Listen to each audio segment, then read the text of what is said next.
Hello, everybody. Welcome to the second annual Content Creator Tourney hosted by me in collaboration with Ape Squad this year. I just want to say I'm very honored to be able to do this, and I'm so glad that everyone is here to enjoy the show and also join us here for today. Um, I do want to do a little bit of shouting out before we get into the thick of it. Please follow Ape Squad, and they are doing a giant league for this next season. It's going to be called Ape Squad Classics. So make sure that you stick around and try and get some more information about that later on throughout the stream. And we did just drop a huge thing of merch. So if you want to go to apesquadshop.org/collection/all, you can go buy some of our new merch. And I have some buddies that we should talk to and go through some of the rules of what's happening today. Hello, Merchant V. Welcome in. Hello, it is good to be here. Thank you for having me aboard. What's going on, Mooney? So I think we need to explain some of the rules and what's going on today to all our dear viewers here. Anyone want to Abs- explain? Absolutely. We've got an interesting day ahead of us that consists of wild cards, actually. So if you direct your attention over to the screen, you can see the three wild cards available for each team who will be selecting one before their rounds. The first wild card is going to be the 3 times card. So this will earn you 3x placement points for that round that you just played. V, you want to take over from here? Yeah, absolutely. The second card that is available here is going to be that ban card. And so you can use that to ban one weapon, gadget, or even a specialization. But you have to be very careful if you use that because that also is going to be something that you have to abide for on your own team. So you have to be very careful if you're going to go for that ban. You have to accept that you're going to be getting that ban as well. And then for our final wild card that we've got available for our players here is going to be that heist card. And so that is for every $10,000 that you earn in the upcoming round, you will get plus 10 additional points. And so you have to be very careful when you decide to use that. You got to lock in and you got to get a couple of extra bucks in the game. Moving forward, we've also got a pretty straightforward point scoring here. We've got, first place, second place, third place, fourth place is going to give you 50, 30, 20, and 10 points, respectively. And moving on to our teams here, Merch, why don't you continue to bring us forward with this? Yeah, absolutely. So today we're going to be seeing two groups of extremely talented players. V and I will be casting Group 1, which consists of the big guys, who are Andrewstown, Uni, and Oppo. Triple Threat, which is Agent Penguin, Swift Cheetah, and Viome. The Burrowish, which is Maddie Batty, Calcifer, and Mama Gerbil. And lastly, the Factory, which we have Icy Hyper, Riot King, and Ayo Koi. So these are some very popular names that most players in this community are very well aware of. A lot of talent in this bracket. Are there any names that are standing out to you right now, V? Man, there are a few names here that I am excited to see. Of course, the big guys is a very awesome stack there with Andrewstown, Apo, and Uni. I mean, Uni does not need much introduction at all, but I want to highlight Apo and Andrewstown, of course. Those guys, big in the community. Andrewstown always bringing himself around, MGL 32, all of the above. Apo running those slightly off meta heavy comps. It'll be very interesting to see how their team decides they want to organize themselves.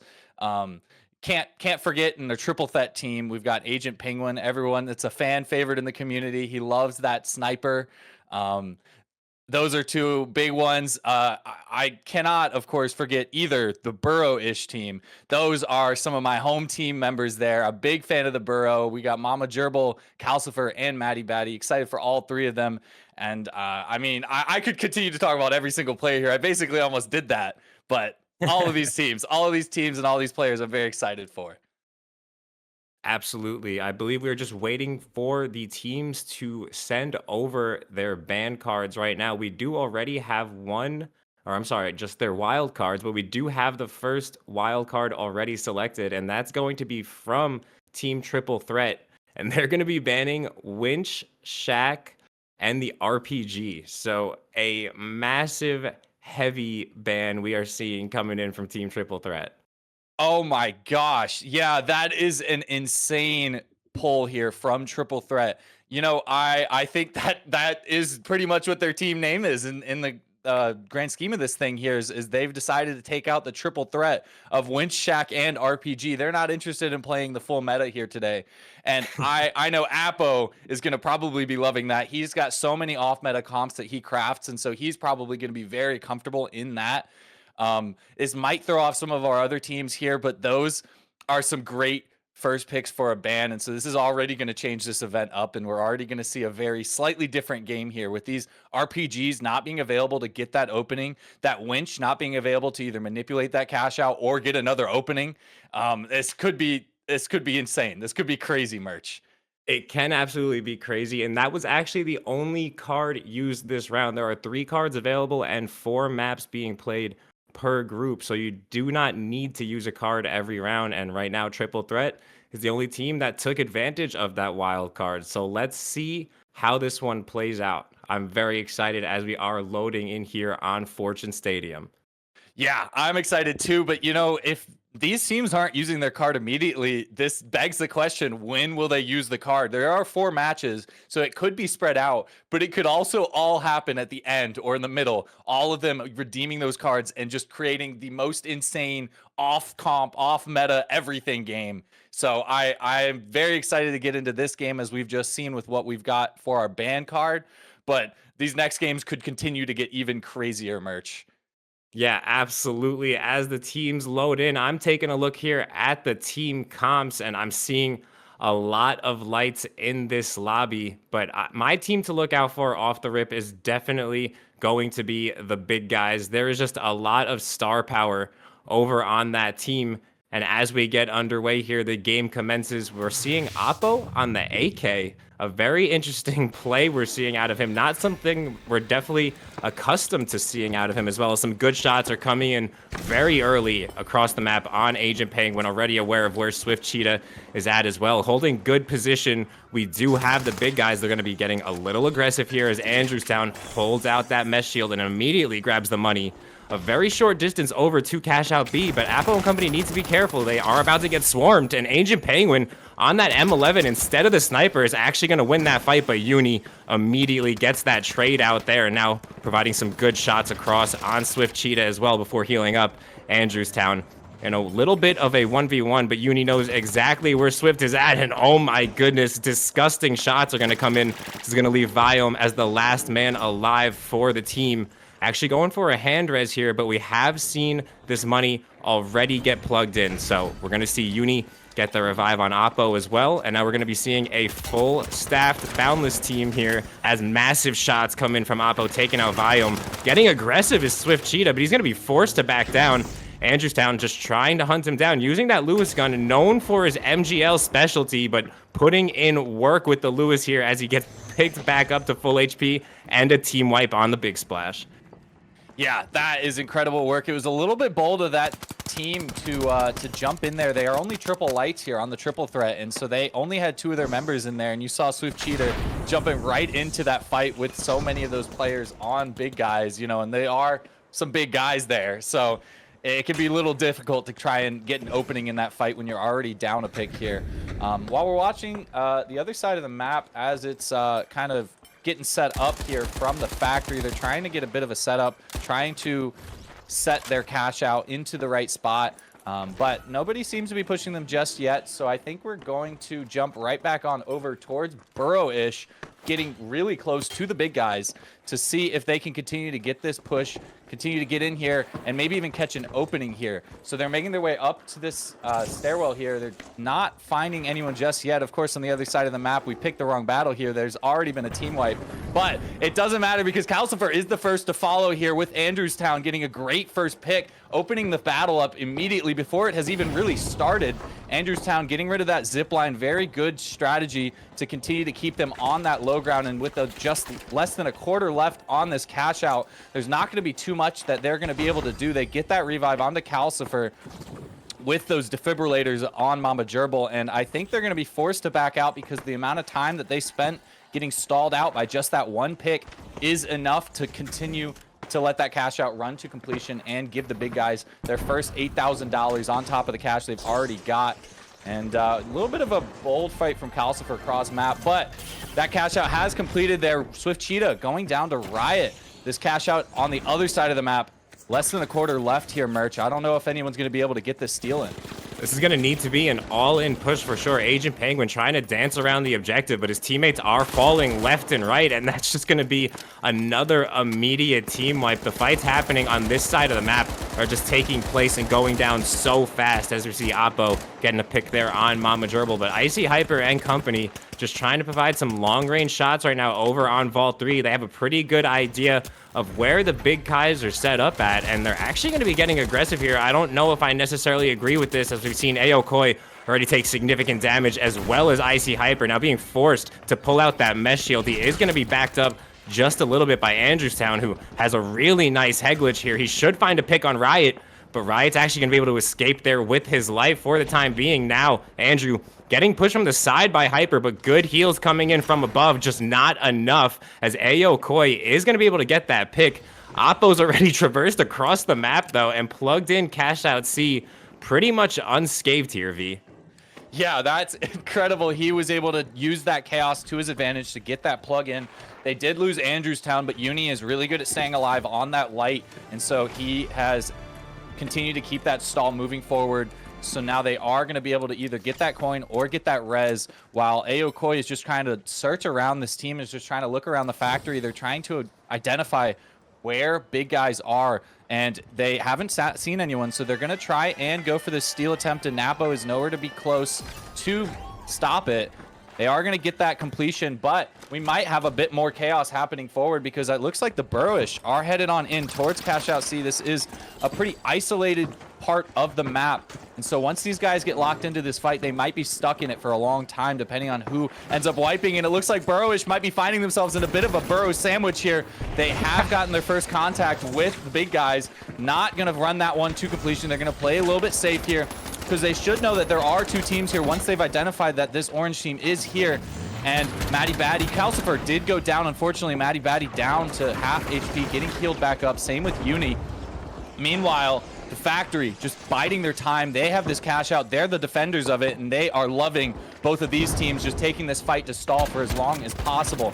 Matty Batty's the last member on her team, however, and down she is going to go. She did find Riot. Riot was able to back out, especially with big guys here just posted up right next to him.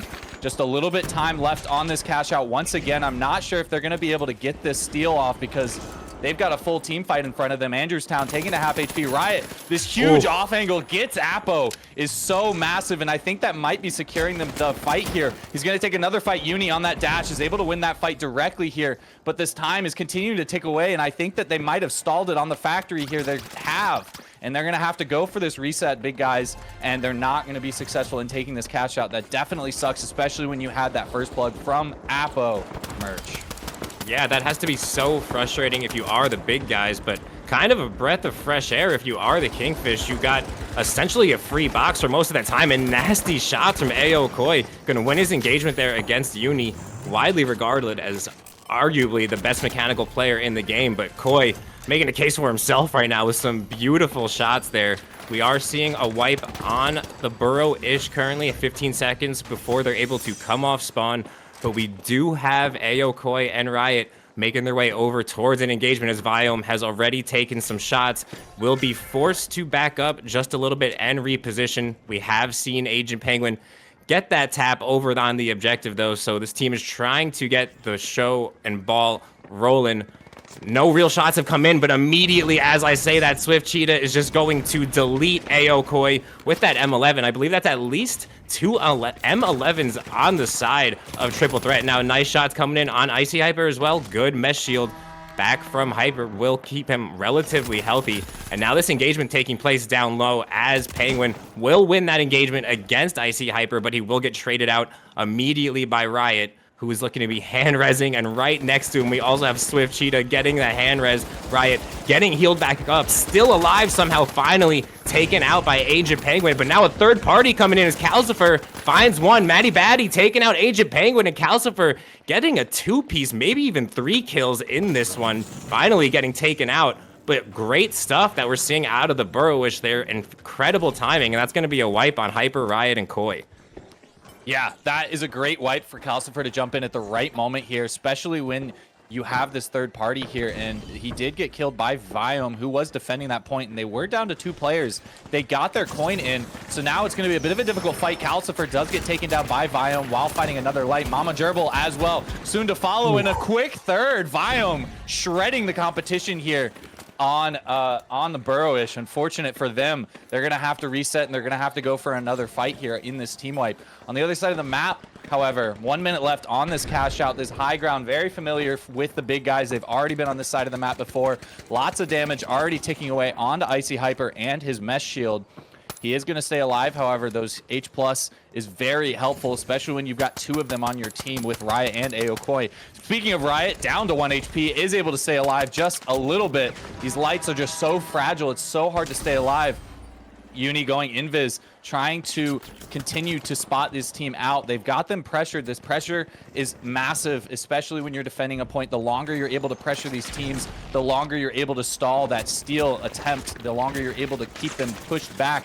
But they're going to throw a teleport out, and Icy Hyper is going to jump in there. He's going to take that fight with Andrewstown. He does end up getting taken down. It was a very quick trade here between Riot and Andrewstown. And Uni as well, following that up, able to get that frag onto Aokoi. Riot, last member of his team, that time is just not there. We're down to our last few seconds, and it looks like these cash outs are going to run to completion, and that is going to be your first match, Merch. What a match. So close, going down to the wire. 3 teams were all sitting at 26K before that time expired, but the big guys pulling it out at the very end with the kills as well. Just clutching up there. I'm going to take a look at the scoreboard because there was just some fantastic slaying happening, especially on the side of the big guys. But looking at Riot and Aokoi, actually both with the most kills in the lobby, sitting at 7 apiece.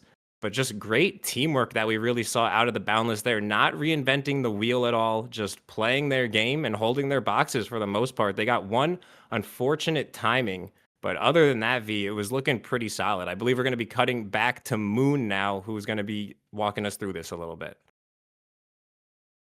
Wow. That that game was actually pretty insane. Knowing that none of the heavies had an RPG in that really took off a lot of pressure for those lights that were there. But despite all that, everyone was hitting insane shots.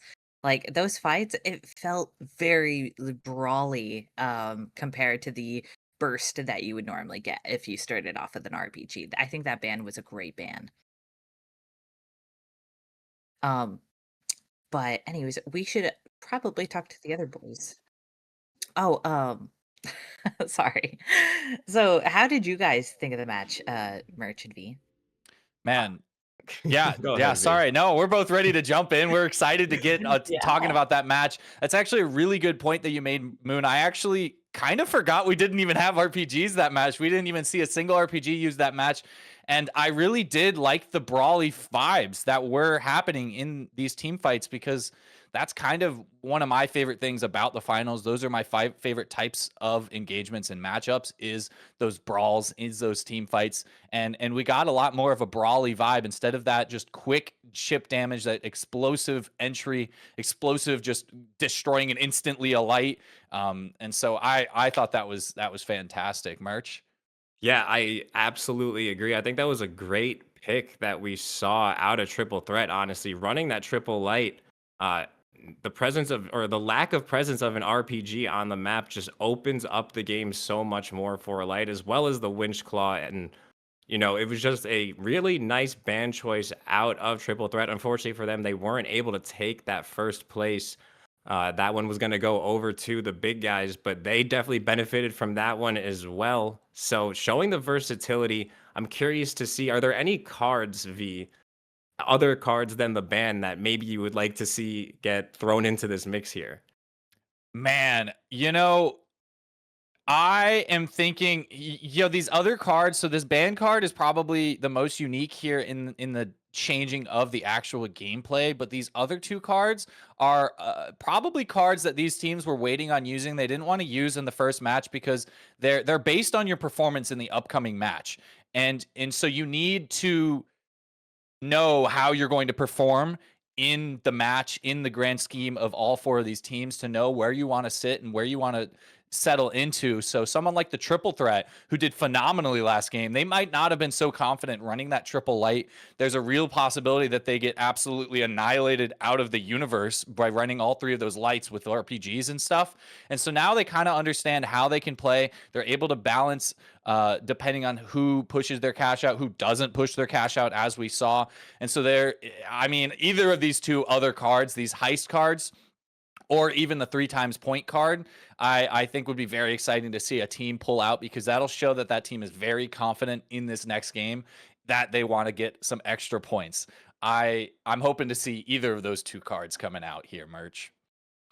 Absolutely. And it looks like we are going to be getting our card picks coming in. It looks like the Burrowish has banned Dash, V9S, and Glitch. So that's looking like a little bit of a get back right at Triple Threat. They want to get rid of any of the beneficiary sides that those lights can get. And it also looks like a heist card was used by Factory. Triple Threat did not use their card, and Big Guys did not use a card this round. So Burrow and Factory both using their cards. We're going to make sure these players are ready to go. I'm Oh, excited for actually, this one. we are waiting for big guys. They said they aren't going to be doing a band, so we'll just wait one moment. We'll see what bands they have up for us. All right, that's gonna be exciting. Moon, honestly, I want to ask you, how are you feeling about Factory using that heist card here? Oh, honestly, I feel like it'll really help them get up a little bit higher because they are a little bit behind the first place. And I think that's what the heist card's all about. It's just making up that little bit of space that you don't have that you really need. It might honestly help boost you a lot as long as you use it correctly. Yeah. Um, yeah, I think it'll be good to play out with the rest of them. Yeah, absolutely. I'm looking forward to that. Let's look at the scores real quick, just kind of get an idea of what we are looking at here on the board. Of course, we have our first round ran through, like we were talking about the points 50, 30, 20, 10, pretty standard spread after the first game here. But big guys are able to clinch that out when you have Uni on your team. It can help a lot with that fight. But triple threat, I think, showed up a lot this game. They were able to get that second place, but probably really close to getting that first place, especially with how much money they were accumulating in that game. So it really could be anyone's game here coming up in the next match, especially with the factory going for that heist card. If they're able to just get so much cash in this next game, then they could absolutely eclipse the competition in this next game here, Merch. Absolutely. And we do have another set of bans coming in. This time it's going to be coming from the big guys who are banning the ARN, the healing gun, the healing infuser, as well as the winch claw. So we're seeing another winch claw. It's pretty clear these players do not enjoy winch gameplay. And you know what? It is pretty oppressive and overwhelming to deal with that time. So I completely understand these picks for sure, V. Yeah, I totally understand them as well. I know a lot of the top players have been running that mesh shield most of the time, but I think they just really want to guarantee that they don't even have to worry about thinking about fighting something like that winch claw. They just don't want to deal with that manipulation. They don't want to get accidentally winched away from their team and put in such a difficult spot. They just don't want to think about it. They found that they really enjoyed that last game, and they're going to keep that one going forward. And oh man, that light heal gun ban is going to be so crazy, especially with all these bans on the lights. Dude, I don't even know if we can have a light class being played. Like, I don't know what light class they're even going to choose for this next game when they've got basically no options. I wouldn't be surprised to see a grapple sniper come out, at least from Agent Penguin. I don't know about the rest of the team, though, but we are going to be getting underway here on map number 2 of pool number 1. here on Bernal. So this is going to be interesting. You know, the lights are definitely going to be limited on this map. There's not that much ultimate height to really be dealing with in the first place. However, it looks like Uni is going to be going M11 Invis here. This is going to be a scary sight, V. Dude, oh my gosh. If Uni locks that M11 Invis in, I don't even like that's the craziest switched. light pick of all time. But I think he might not lock that one in just yet, depending on how he wants to play with his team. I'm sure they're discussing it here. It sounds like Apo continuing to run that AK. That AK is just such a fun weapon to use. I'm sure that's exactly why he's using it. It just feels like a lot of fun. It's got a pretty difficult recoil, believe it or not, but it can be very easily managed once you get that spray running up. And looks like Andrewstown sticking to that winch, or sticking to that Shack 50, pardon, because he didn't have it last game and he decided he wanted to indulge himself a little bit. Looks like we're going to get our fights underway here. A bad pad placement from Apo is a little bit awkward here, but they are going to jump in. They're going to utilize that RPG. Ooh. They're going to use all the things they have here and instantly get rid of Aokoi.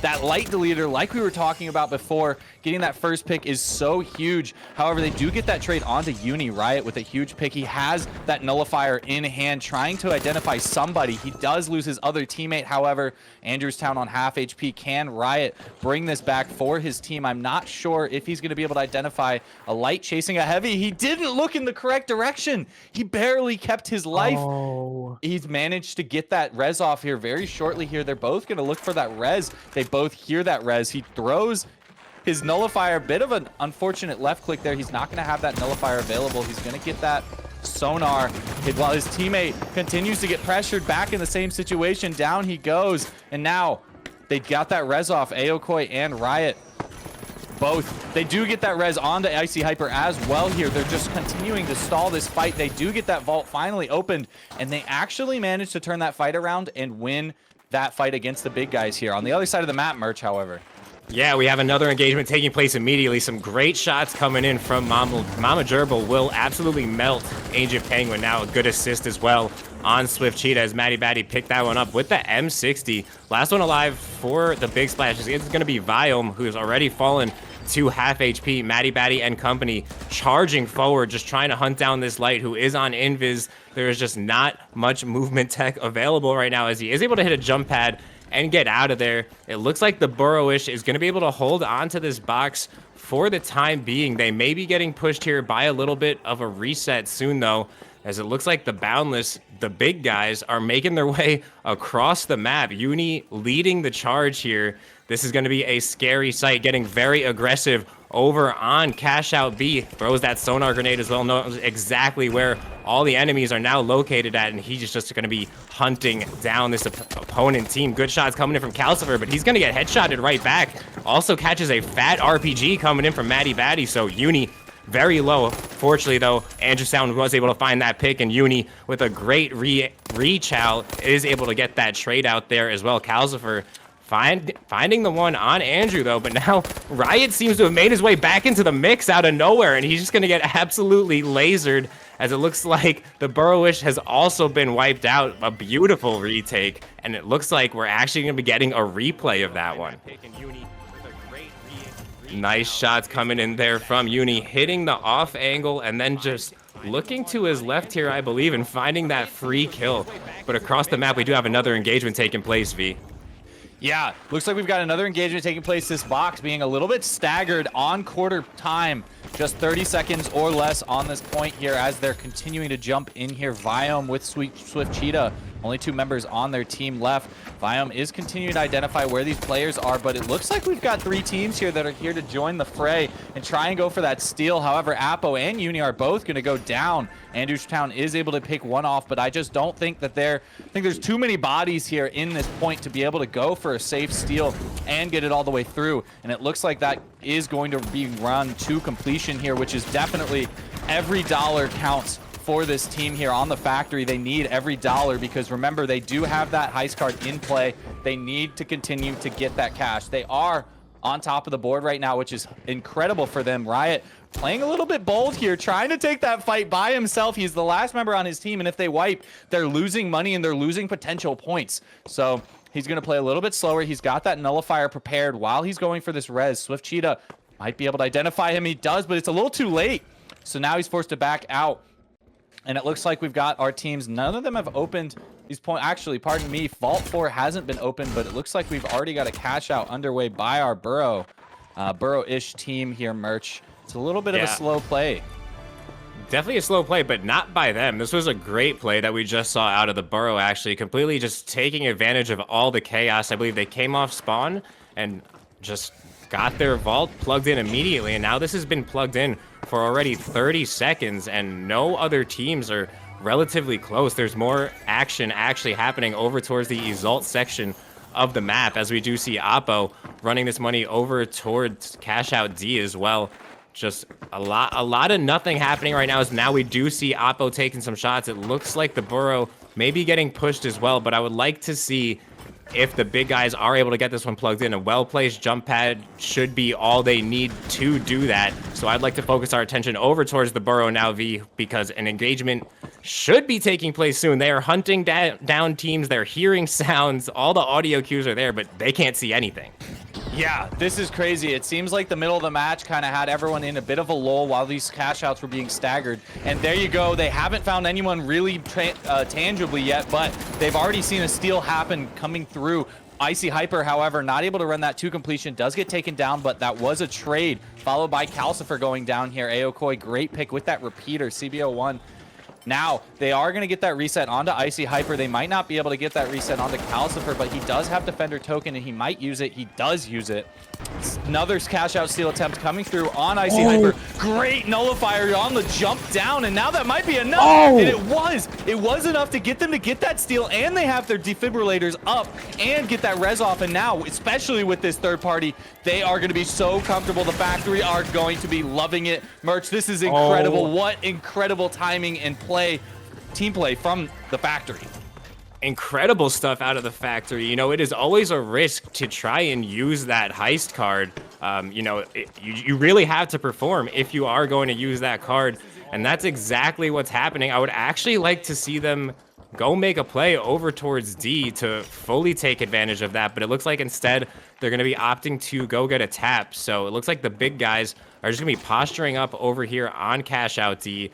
Not much time remaining on this hold, about 30 seconds to be exact. So it's not even looking like teams are interested at all in pushing the big guys right now, but it looks like everybody's attention is directed over towards Vault D, as we see Mama Gerbil taking some significant damage from up top. Fortunately, is able to get out of there, finds a blueberry as well, so she should be a-okay healing up, at least for the time being. Agent Penguin has also found a reset there on Swift Cheetah, but I'd like to see what Aokoi is up to in a 1v1 against Calcifer. The shots not connecting. Cal does get it out though by Hyper. Mama all over the reset here, going for defib, getting Calcifer back up, happy and healthy.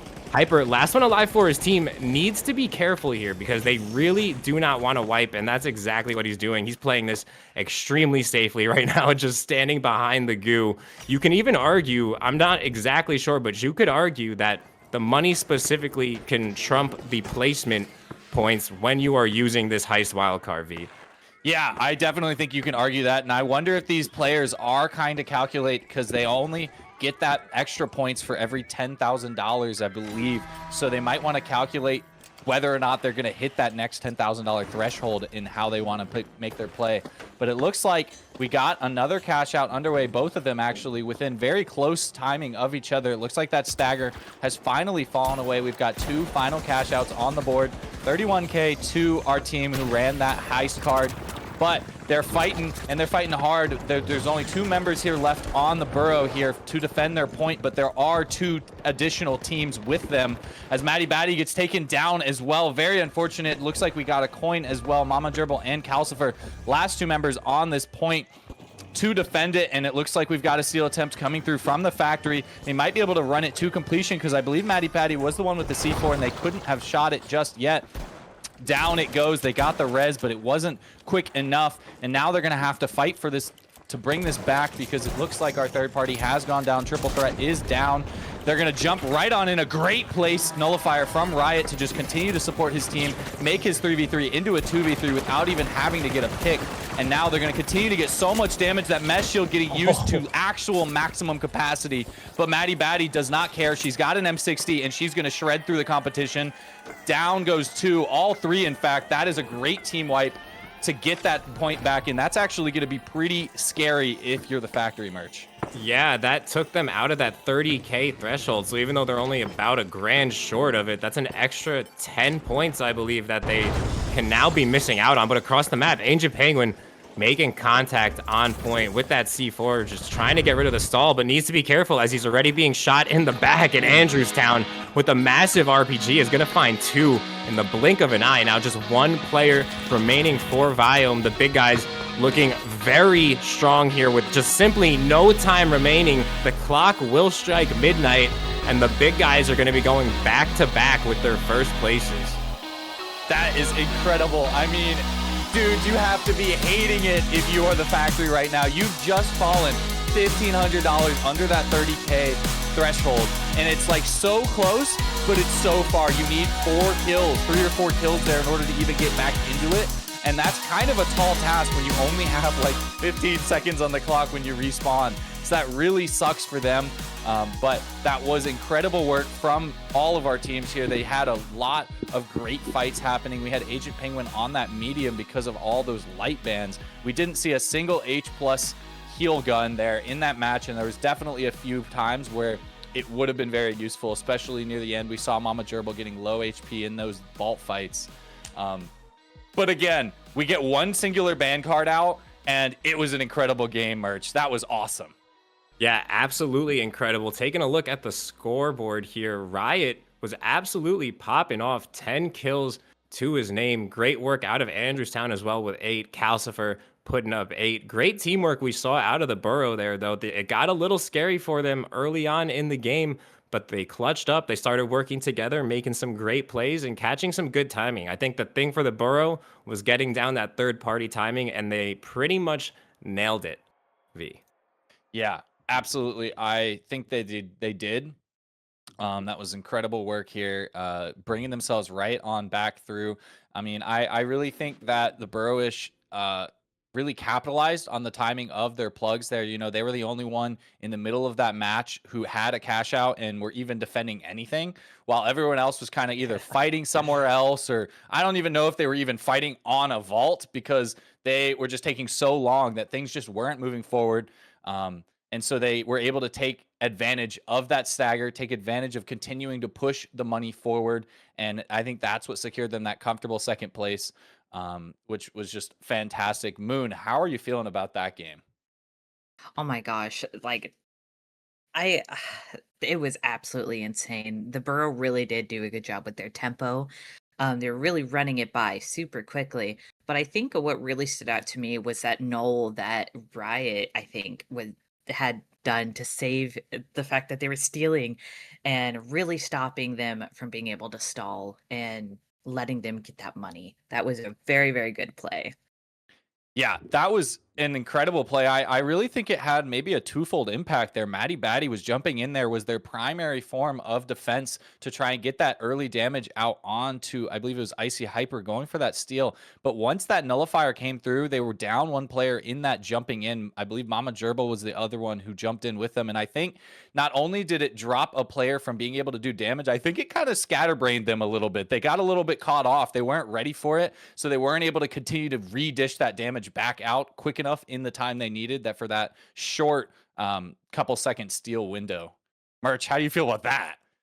Yeah, I that was my highlight to watch too. Was that nullifier play? That was insane, the timing of it. But I found it very funny that a lot of teams were kind of just steering clear of the big guys. I don't blame them. I really don't blame them, especially when you are using your wild cards at the same time. You just want to maximize that and the star power that is on team big guys right now. I mean, there's a bunch of legends in this tournament regardless, but the star power and just the straight up intimidation factor that the big guys may have on this lobby is becoming pretty apparent. We are getting our next set of wildcard picks in. I don't know if we have them all, but it looks like the factory has banned Dash, V9S, and Glitch Grenades, and Triple Threat have activated their 3X cards. So maybe trying to get a little bit of a get back. They've got some ground to make up for sure, and that might be a good time for us to go take a look at the standings. Yeah, I think that is prime time to get a quick peek at our standings here. Big guys crossing that 100-point threshold already. Both first places on the board. We'll be interested to see in our final 2 matches of this first group to see if anyone can kind of dethrone these kings here. And Factory getting, unfortunately, 3rd place twice. However, that second 3rd place was a lot more money than that first 3rd place. So they are able to sneak on by, get that big 60 points. Triple Threat, 2nd and a 4th place, giving them 40 points. Same with the Burrow, just kind of flipped here. And so really this is, again, anyone's game, especially for 2nd, 3rd, and 4th. Anyone can switch around here, but I'm very interested in seeing the big guys get a little bit of big pressure onto them.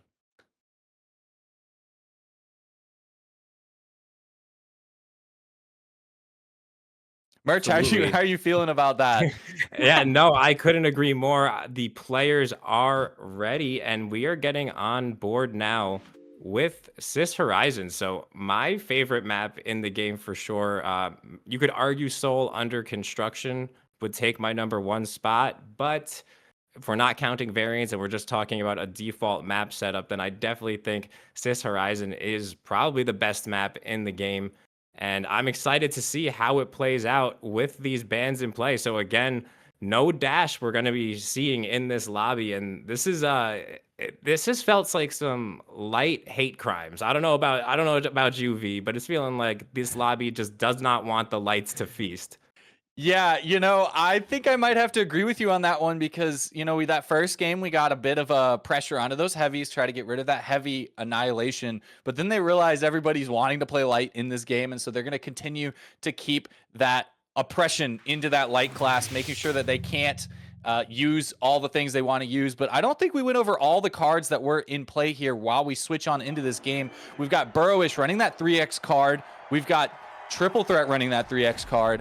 And then we've got big guys running their heist card. They're going to be really confident in making their money this game, I think. And of course, the factory banning that Dash, V9S, and Glitchnade. And so those 3X cards are going to be very awesome for our Burrowish and Triple Threat team. They're going to get whatever place they get is just going to give them a lot more points. And so it could really push them forward in the points game for their positioning. But we're going to have our vaults getting opened up here and the first fights of the match continuing forward. Uni getting taken down first, pardon me, and a great nullifier on to Viome, I believe that was, or by Viome. Kind of losing my thought train here a little bit here, Merch. This is just crazy. I just wasn't expecting Uni to get taken down first. Yeah, that is not something I think anybody in the world is accustomed to seeing, and that was just some great stuff that we saw out of Viome. They're a great play, and then following it up with the nullifier, also providing some good shots on Oppo and Andrewstown. So the big splash or Triple Threat are looking very confident going into this one. But I did want to touch quickly on the use of that 3X card and the heist, actually, I should say, by the big guys. Because if you're the big guys, you've got back-to-back wins, as we see Oppo taking some more nice shots from Swift Cheetah, actually, on the double barrel. So getting a little toxic in the lobby here, whipping out the double barrel. Viome now providing some good shots as well. And Swift Cheetah is going to make it a team wipe there. Across the map, though, Hyper trying to find some damage here as Matty Batty does get taken out. Riot making it a 2-piece as well. 2 alive left for the Burrowish, the Kingfish, full staffed right now with some good shots again coming in from Hyper, just trying to hunt down where Calcifer could possibly be going as Mama Gerbil has been taken out. Calcifer, last one alive. I was just going to say real quickly, V, if you are the big guys, you may be feeling kind of inclined to be pushing for doubled boxes here with the heist card and the back-to-back first places. Yeah, absolutely. I think that they totally would be. I want to do a quick aside here and say big thank you to Zombrex4. Huge 5 gift subs in the channel. Thank you so much for supporting Ape Squad org. Huge shout outs to you as we continue this game forward. So just want to give a quick shout out to that. But Agent Penguin able to get away with his life. Swift Cheetah following that one up. That is enough to get a wipe while we were acknowledging that. And down goes the big guys, which is going to be a little bit confusing if you're the big guys here because, well, there's a third party nonetheless, but they are actually going to be taken out and they're not going to be dominating this match right off the bat immediately. They're going to have to get themselves into shape here. Lots of damage onto Calcifer with that double barrel. They're going to try and go back onto that steal here. A triple light team, Agent Penguin going down. They're going to have to try and get this stall. Viome with the nullifier is not able to get it quick enough. He did not jump in quick enough, unfortunately for him, as Calcifer did get that steal on through, and now they're going to be holding on to that cash out almost certainly to completion. Merch, that was close. Yeah, that was insane. The Nully almost going off, but immediately across the map, Lockbolt coming in. That is going to trap the enemy team, but getting very aggressive and getting their get back are the big guys. Just no time to even react if you are the factory there, as Oppo just running straight through and holding forward. But now we have the Burrow pulling up with another third party, getting a little greedy here, but I like it. This is the right play as we have Calcifer trying to find any intel he can, disposing of that C4 that is on point, but this is about to get crazy over here in another moment, as Triple Threat has also made their way onto the scene. Agent Penguin finding the pick with that sniper, taking out Calcifer, but this money currently belongs to the big guys, and if anybody can stay calm, cool, and collected in a time like this, it is definitely going to be the big guys. Penguin finding another one on Matty Batty there with that sniper. It will be a wipe for the Burrows. So now just a few moments left to hold if you are the big guys, and it's not looking like anybody else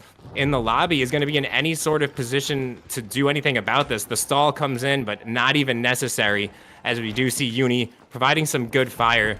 But across the map, Vault 3 is already on the move, and it is in the hands of Riot.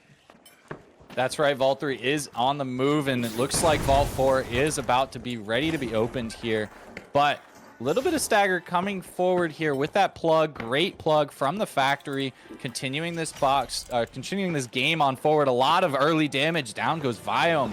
Unfortunate position to be in, especially when you don't have dashes in this game.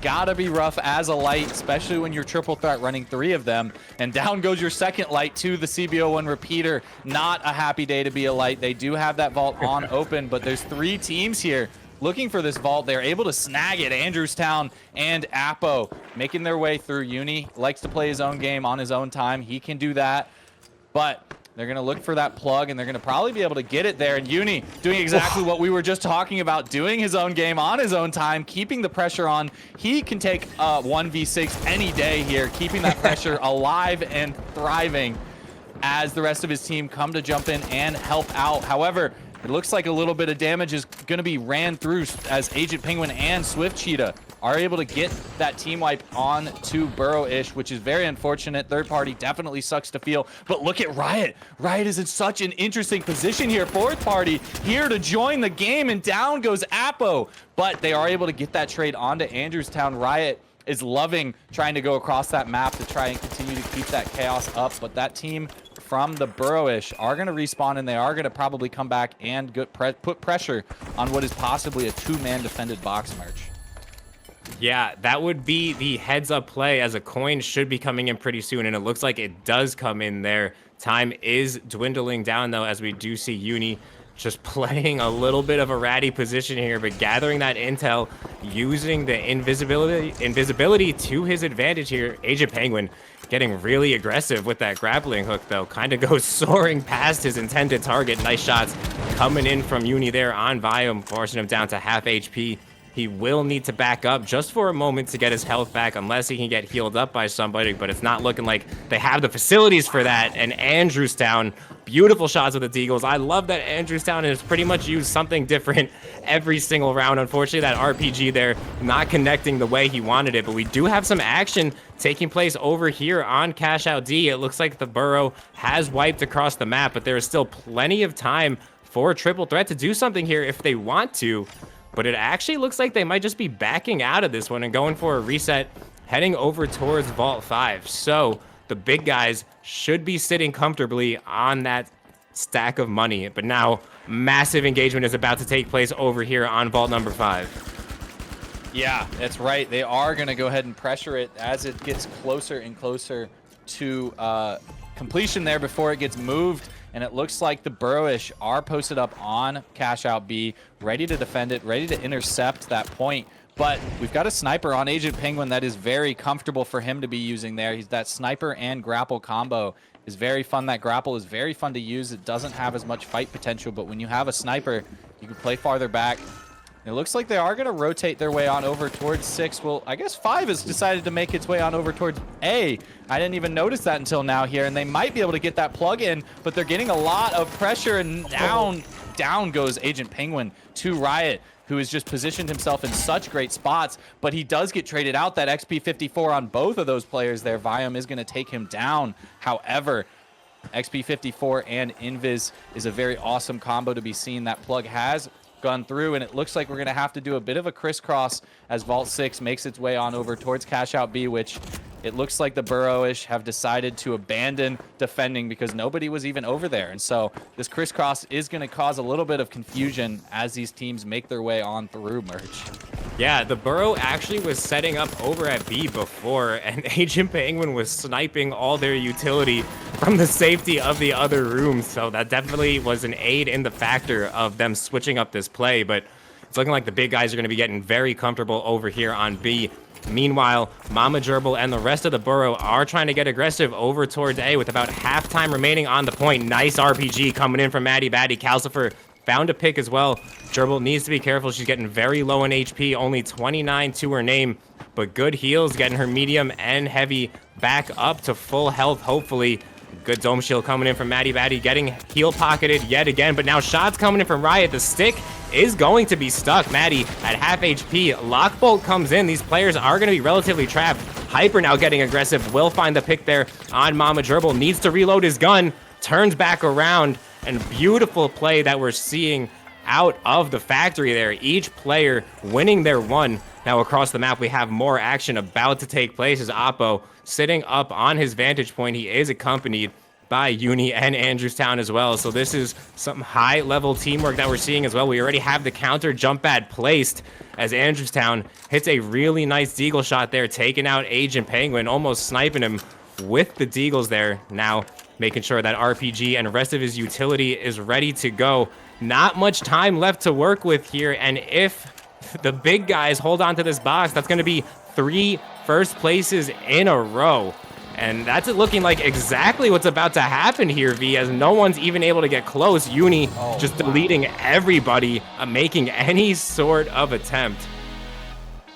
Wow, man, yeah, look at that. It looks like the big guys, they had a bit of a hesitation at the start. They were struggling just a teensy bit with that first team wipe at the beginning of that game, but once they got into their role, they finally kept that one going, and they got the maximum value they could possibly get, aside from getting every dollar in the entire game for their card usage there. And so that's got to be really comfortable for them. Huge shout outs to so many people here in the chat. It's actually too crazy. We'll talk about that here in a second. Let's look at the post-game leaderboards, and we'll get Moon in here to talk about these subs as well. That is huge work.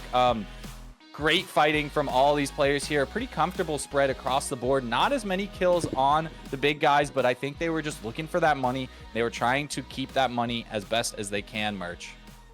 Yeah, and they did so.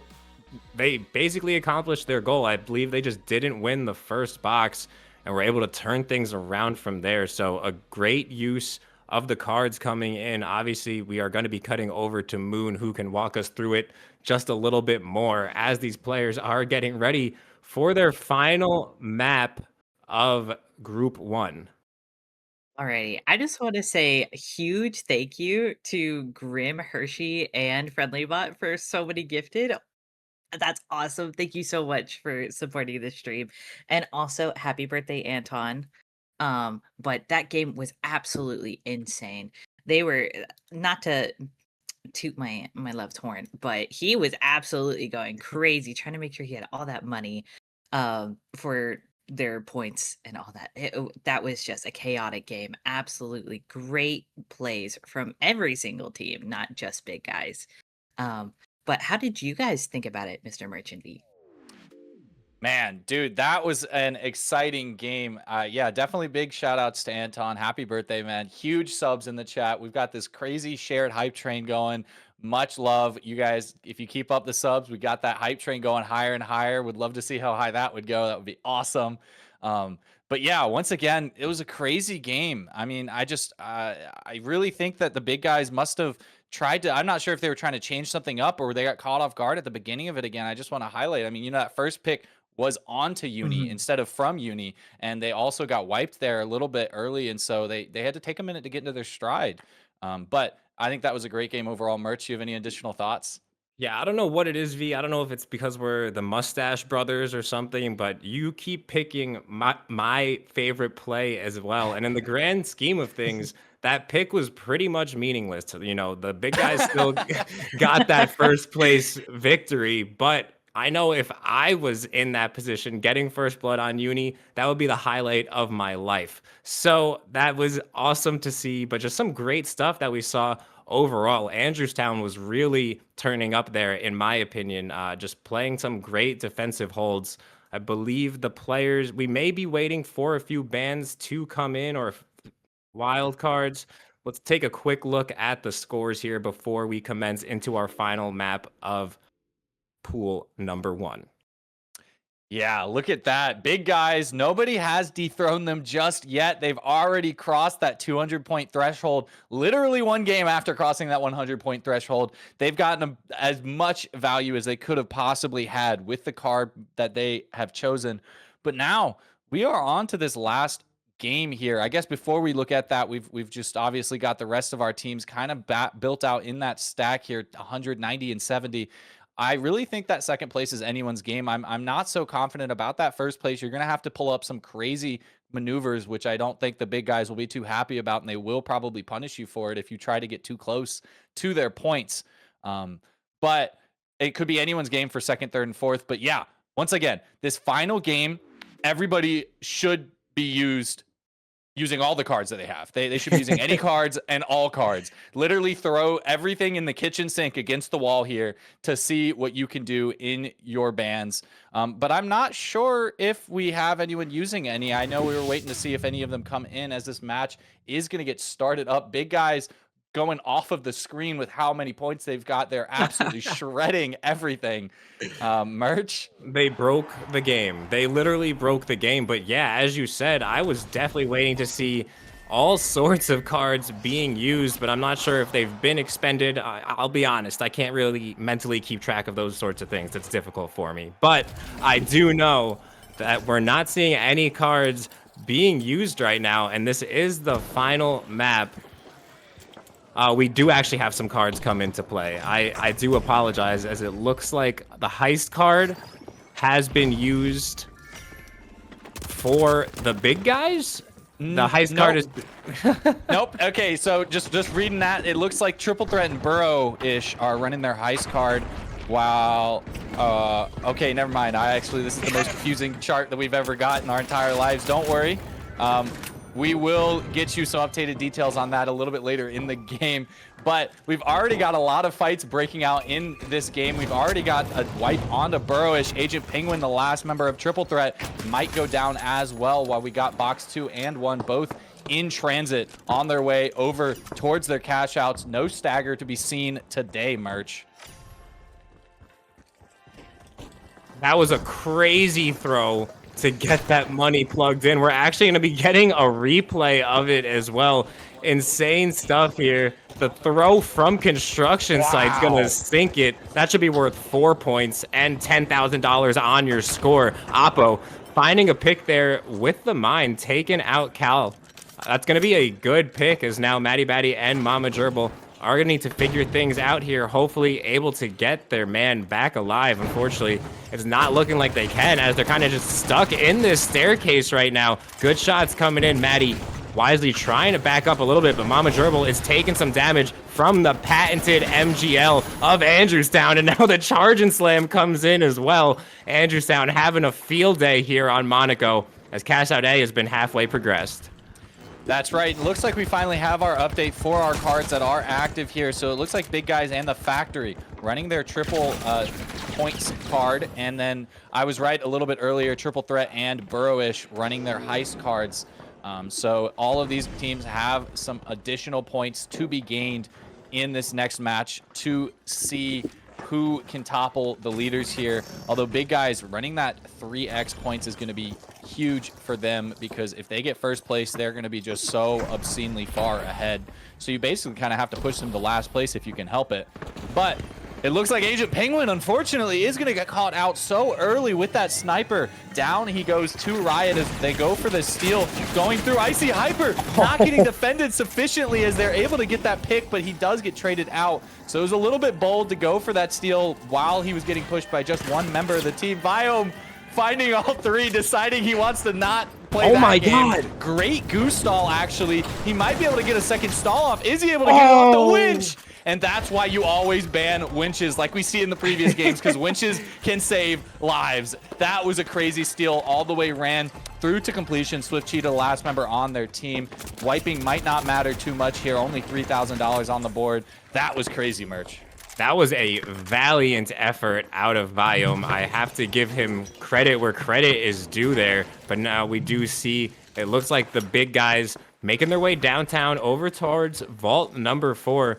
Currently on the low ground, though, I would like to see some height being taken here. And speaking of height, Uni is still in the same position up on top Cathedral. I don't know if he's left that spot the entire game, just providing some long-range shots with the M11 of all weapons, but that is his specialty, as Calcifer finds an opening pick there on Andrewstown with that matter. Good shots being fired right back by Oppo, who's actually going to use that heal ball to block a little bit of damage as well. That's going to force Cal to retreat. Not, unfortunately, though, can't retreat to his team. Just a battle of the mesh shields we are seeing now. It's Calcifer goes for a re-entry, and that's a good play that we just saw out of Cal and the Burrowish there. Uni is alone up on the roof here, and it doesn't matter, as the second you look the wrong direction, Uni will punish you for it, and that's exactly what happened now. Trying to provide any extra damage he can, even with 21 HP. Uni just has no fear. He's getting very aggressive, teching back up to the roof, finding some shots on Maddie, but that is going to be a heavy 1v1 that he's trying to win. He's just dancing and prancing here around the Cathedral, finally grabbing his teammate's trophy here. Vault 4 kind of just sitting in limbo. It looks like the Burrow definitely a little sussed out on if they want to move this box right now. They do not want to get shot in the back by Uni. But all in the meanwhile, across the map, Cash Out C has been halfway progressed, as we do see Swift Cheetah finding an opening pick here on Riot, taking him out now, taking some returning shots from Icy Hyper and Ayo Koi.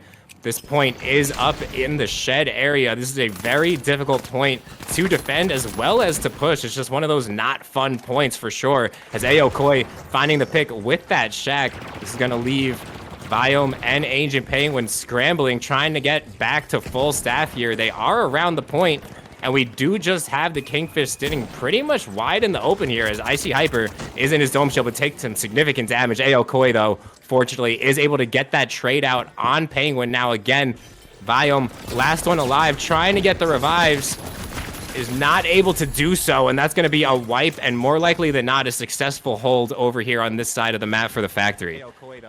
Yeah, that is a successful hold. We're moving on the other side of the map. We might see a third party later on. Great frag on the Mama Jumbo. Great second melee from Andrewstown, just meleeing it up here. Calcifer, great trade. However, Uni is there to get that final wipe for the rest of the members on the Burrow-ish. That was a lot of damage from that MGL 32. It's a lot of indirect damage, hard to direct it where you want it to be, but this cash out is only halfway completed, and there's a very real possibility of third and maybe even fourth party here jumping in for this fight as Big Guys continue to defend it.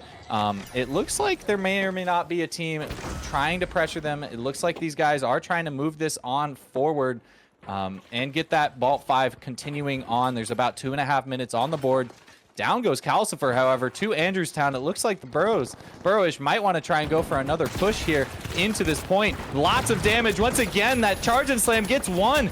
Matty Batty on half HP just getting meleeed to death. That is so much. It's the only direct damage option that Andrewstown really has in front of him, Merch.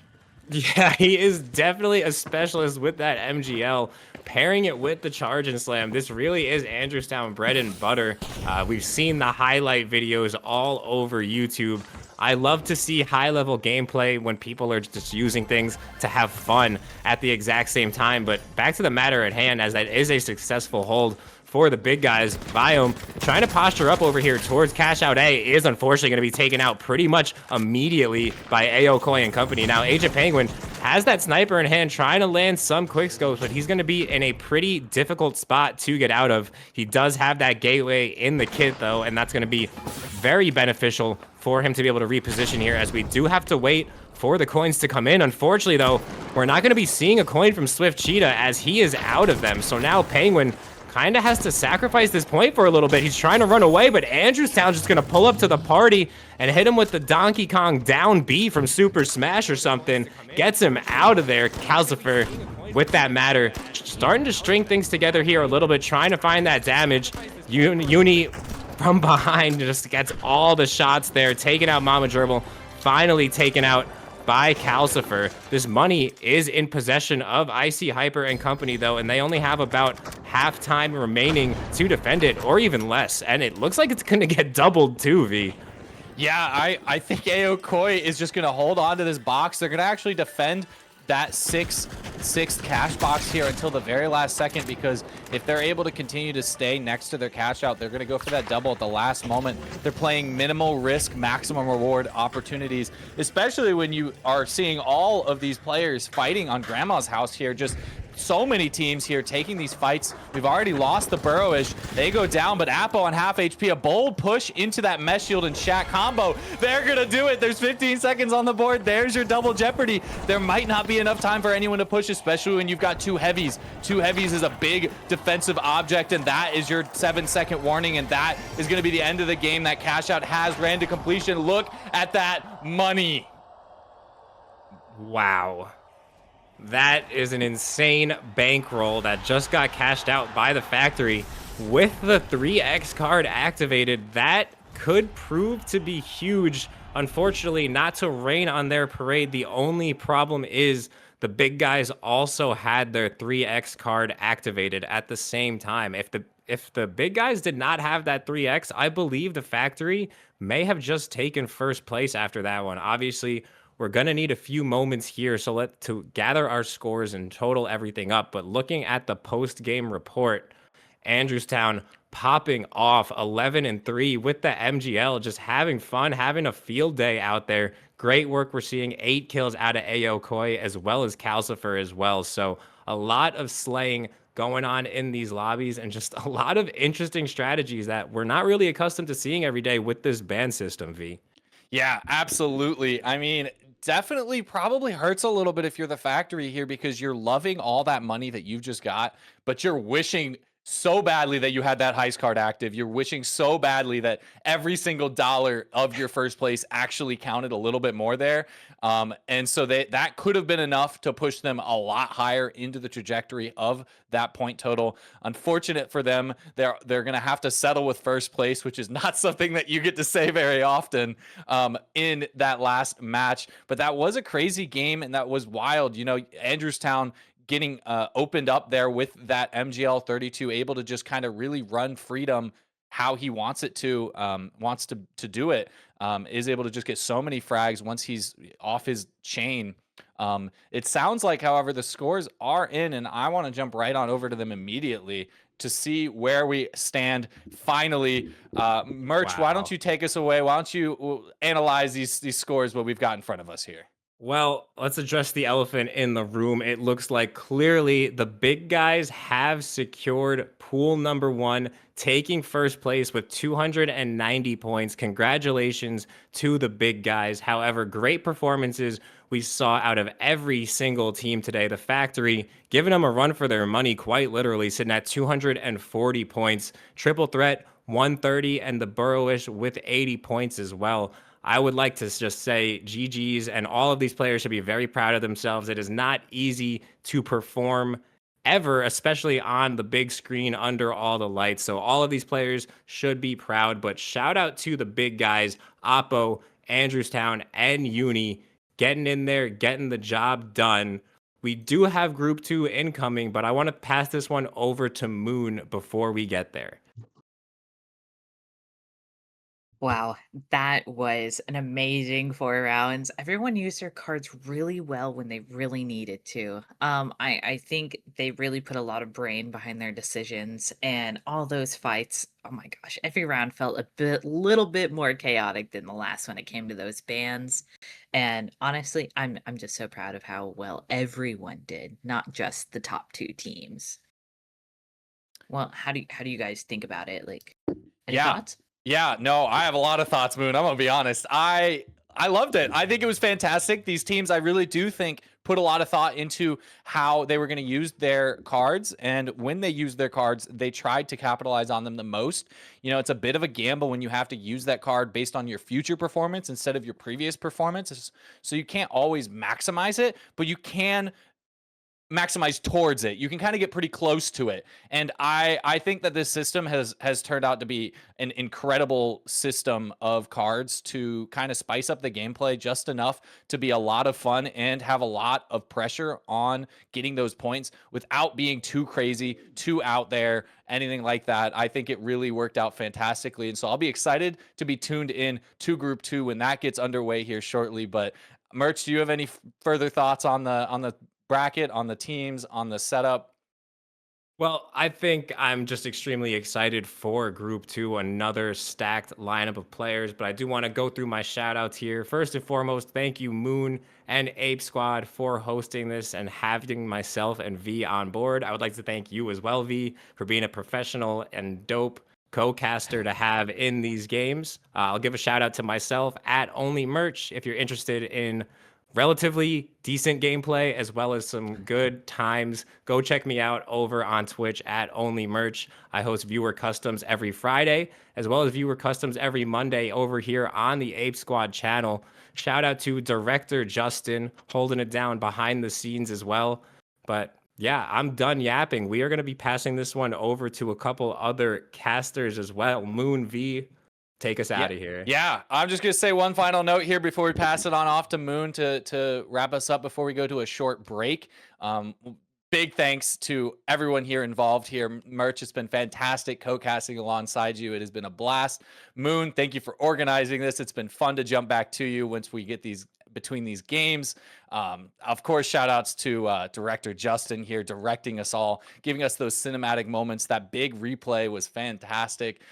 Big shout outs to the players. They made a fantastic game for us here.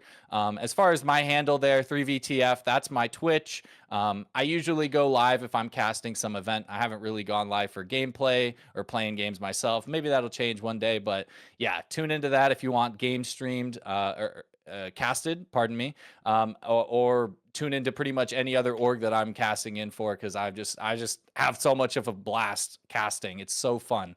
Moon, why don't you give us a little final closing thoughts before we take a short break to our next stage? Of course. I just want to say, as you guys have already said, thank you to both the Merch and V for being here. It was such an honor being able to work with you guys today. Also, a huge shout out to Justin and Sensoyo and I. We were working really hard behind the scenes to make sure everything looks pretty. But also huge shout out to all the players. This wouldn't exist without them.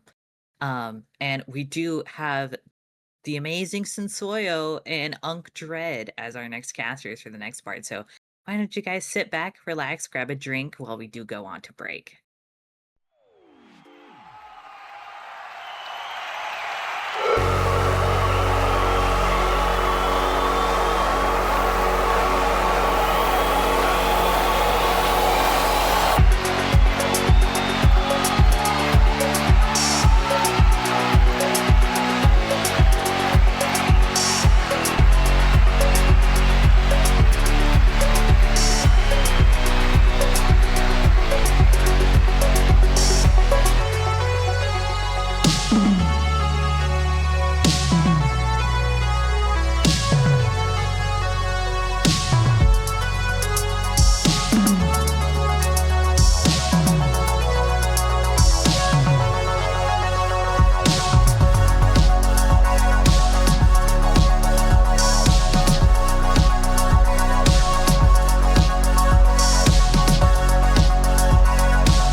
Okay, so we are getting into round 2 of the tournament today, where everyone's using their wild cards and such. But I think we should go over the rules with our 2 new pair of casters, Sensoyo and Dread.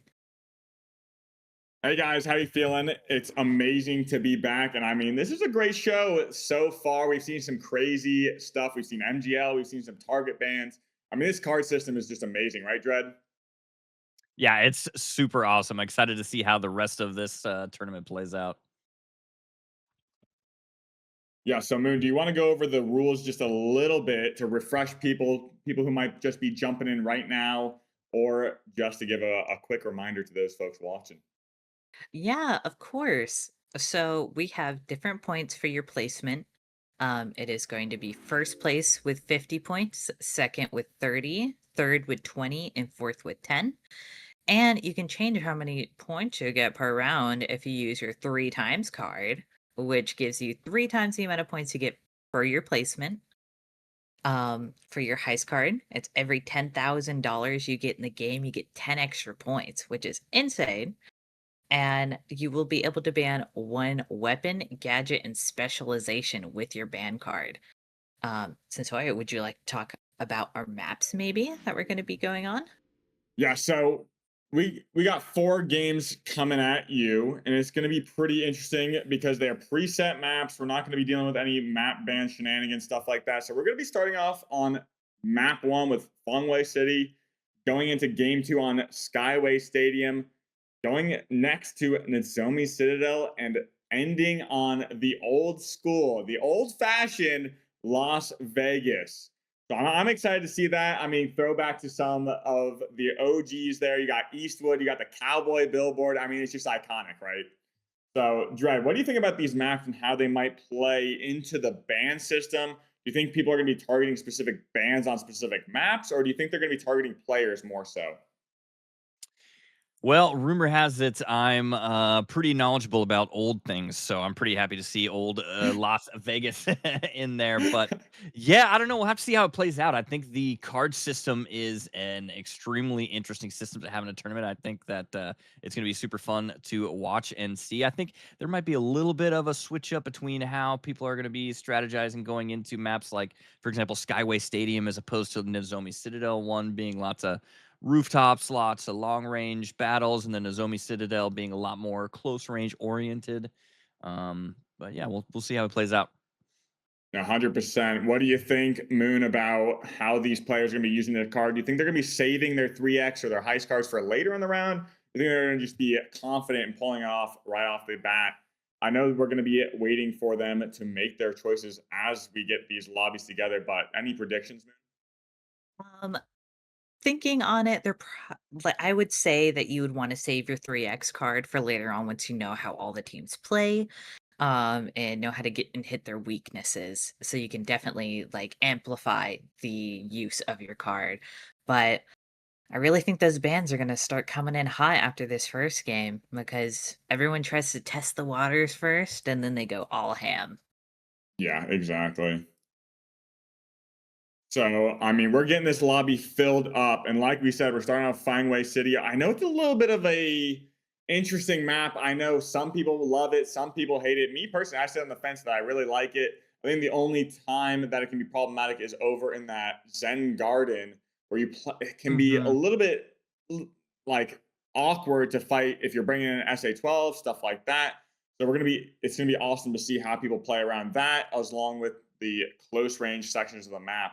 But that being said, we might see some interesting comps. We saw Triple Light in the last group. We saw MGL come out. So, I mean, these are the creators. They know what they're doing. They're here to entertain. So it's going to be awesome to see. Oh yeah, definitely. So, Dread, Drip. is anyone up on your mind for these lobbies? Do you have anyone who you might be looking out for? Oh man, that's a tough one because there is a lot of heavy hitters coming into this lobby here. There's a lot of big names. So we've got the Knives and Hammered coming up here, and that's going to be Rue, Kikuwane TV, and Average Man. And then we got the Gambling Addicts with Shawnee, Brisket, and Typo. They're going to be going up against Team SWS with Sanguine, Bottled Water, and Sophia. And then we also have Norns with Leipter, Healthy, and Let 'em Know. I mean, this lobby is stacked. Oh yeah, definitely. And also seeing the couples fight against each other, Mr. Rue or Mr. Shawnee and Mrs. Rue. It's gonna be a very Yeah, fun event. I'm excited to see that too because the dynamic there's going to be pretty interesting to see how they fight against each other. I mean, they're the dynamic duo from what I know, and now they're faced up right against each other. So we're finally getting this lobby filled out. And like you said, Fongwei cities are map to go to. Do you think Shawnee and Muru might be doing a little bit of trolling against each other, or do you think it's going to be a little bit friendlier? What are you thinking, Dread? Oh man. I I think it's gonna be a little bit of both. I think knowing Shawnee, I think there might be a little bit of trolling going on, and maybe something cheeky, kind of trying to Well, sneak up on Rue a little bit coming out of Shawnee, but we'll see how it plays out. I think it's gonna be fun to watch. well, I do know when I was talking to them before the lobby explaining how the system works, Average Man was also being highly targeted on his play style and everything like that. So Average Man might get some target bans coming his way. And as we wait for this lobby, I'm curious to see if we have these cards coming in. Moon, do we have these cards set? Yes, we do. It looks like no one's actually going to be using their cards except for a really bold move from Knives and Hammer Hmm. using their 3x card. Wow. Okay. I mean, they're going in confident. I think what they want to do is get ahead, get their lead, and everything like that. But Moon, I think we're ready to go in this lobby if you are. Oh yeah, I am 100% ready. I think this is going to be a crazy first match. All right, here we go. Fongwei City locking in. Sunny day. And this is going to be pretty crazy. I mean, we got a way more insane lobby coming at you. We got EU, we got NA mix. So that being said, there's going to be some people on ping. It's going to create some a little bit more interesting dynamics as well. Just so you know, we are playing on NA servers right now. So we'll see how people adapt to that ping. But that being said, we're loading in Fongwei City. Yeah, I am super excited to watch this. Just to kind of go back to what you were talking about the map earlier too. Fengwei City, I wasn't really sure about it at first, but it's kind of started to grow on me a little bit. And I really like how much freedom you have as an individual, as a player coming into this map. There's so many different dynamics as all four corners of the map. You've got some close range, some long range. It really opens up to you picking the play style you wanted to play and kind of working around it, as opposed to some other maps. You're kind of forced into kind of one or the other, if you know what I'm saying. Yeah, I know. I entirely agree with you. But we're going to be seeing Average Man running Goo Gun and those Deagles and Kiko on the throwing knife. So that's a little bit of a balance. Maybe a last second swap for him on that LH1. So we're going to be seeing a little bit of a poke meta come out from that team. And as we do, trying to make sure everything's all set and go as we run into this first match. And we're going to be starting off watching Bottled Water from KCP. This is going to be a pretty interesting one as well. So, Dread, how are we locking in over on Vault 1? Yeah, well, looks like we've got Hypothetical and Shawnee and Brisket coming in real fast here. We've already got a Dome Shield coming out of Brisket. A little bit of healing coming from Hypothetical, trying to keep him up and in the fight. Gateway coming out. Sophia repositioning, trying to get some damage onto Shawnee here. And people are just diving in and out of the corners here, trying to stay alive. Big Goo coming out to block that, but it looks like we already have a wipe coming in favor of Shawnee and co. Yeah, and now they're going to be making their way to get that plug right to A. That's a pretty quick plug, and now they're setting up their defenses. But over on the other side of the map, we're going to be getting a little bit of a poke fight happening on this rooftop. The vault has been tapped, and that's going to be pretty advantageous for them. But this is going to be an interesting one, as nobody is going to be wanting to move with Orange Team having Cash Out B at their back, Dread.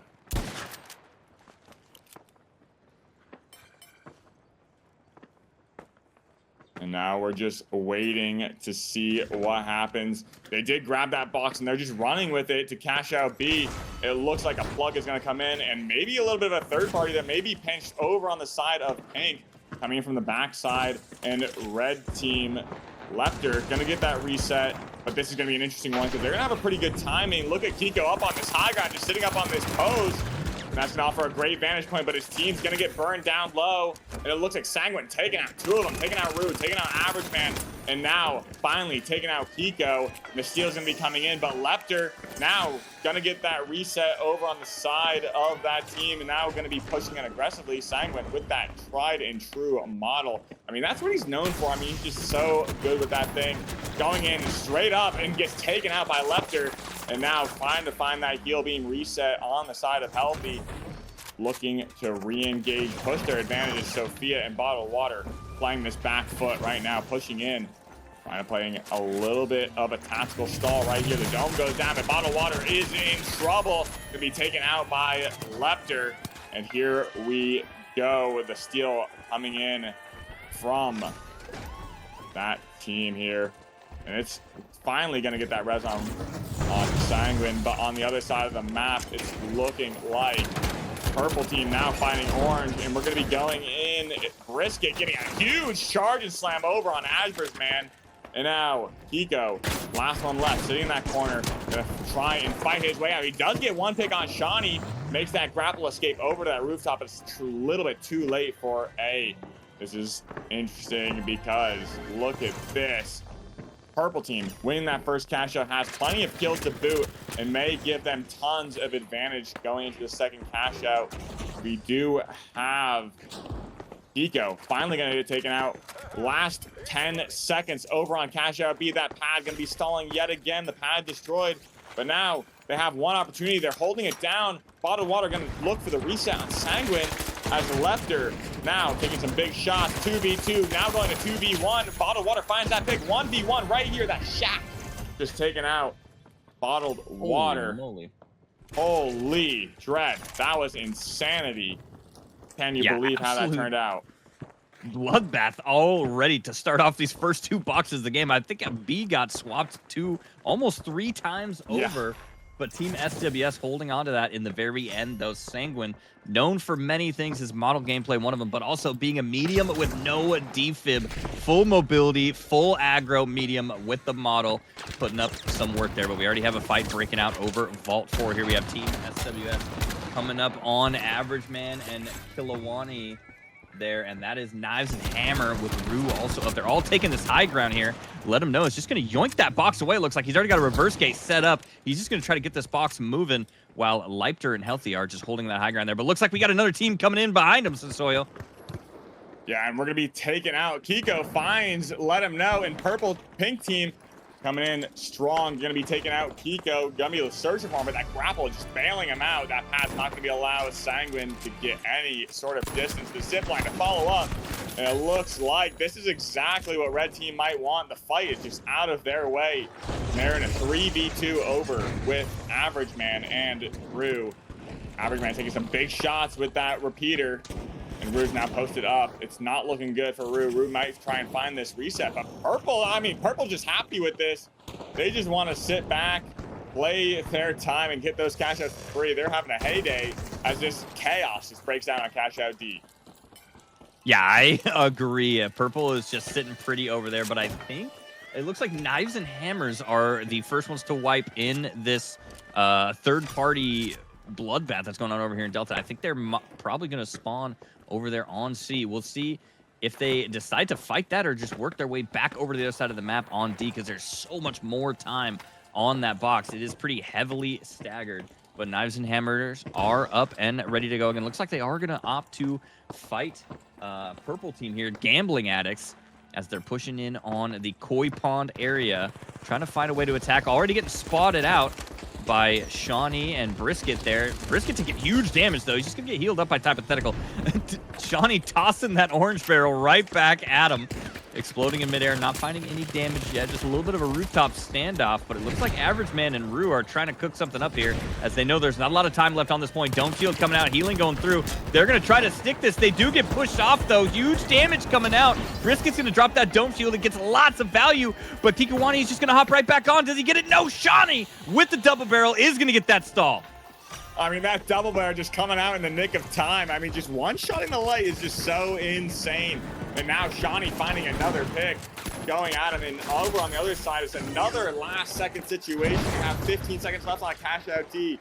We're going in. Sanguine trying to find some space, back off, but he needs to be going in. Bottled Water taking a big shot as we see Lepter and Healthy finding that reset over on Let Him Know, but Bottled Water can be taken out, and now no chance to get that steal, but that mine by Sanguine gonna be taken out Healthy. Yeah, huge mind play, and look at that. He turns around with the double kill on the Modder. He's going to take out Leapter there, and unfortunately doesn't make that cash out, but he's going to make it away with a couple kills. And it looks like Sophia is back up and ready to go, but Bottled Water has no coins. So they're going to have to figure out how to get to this body here.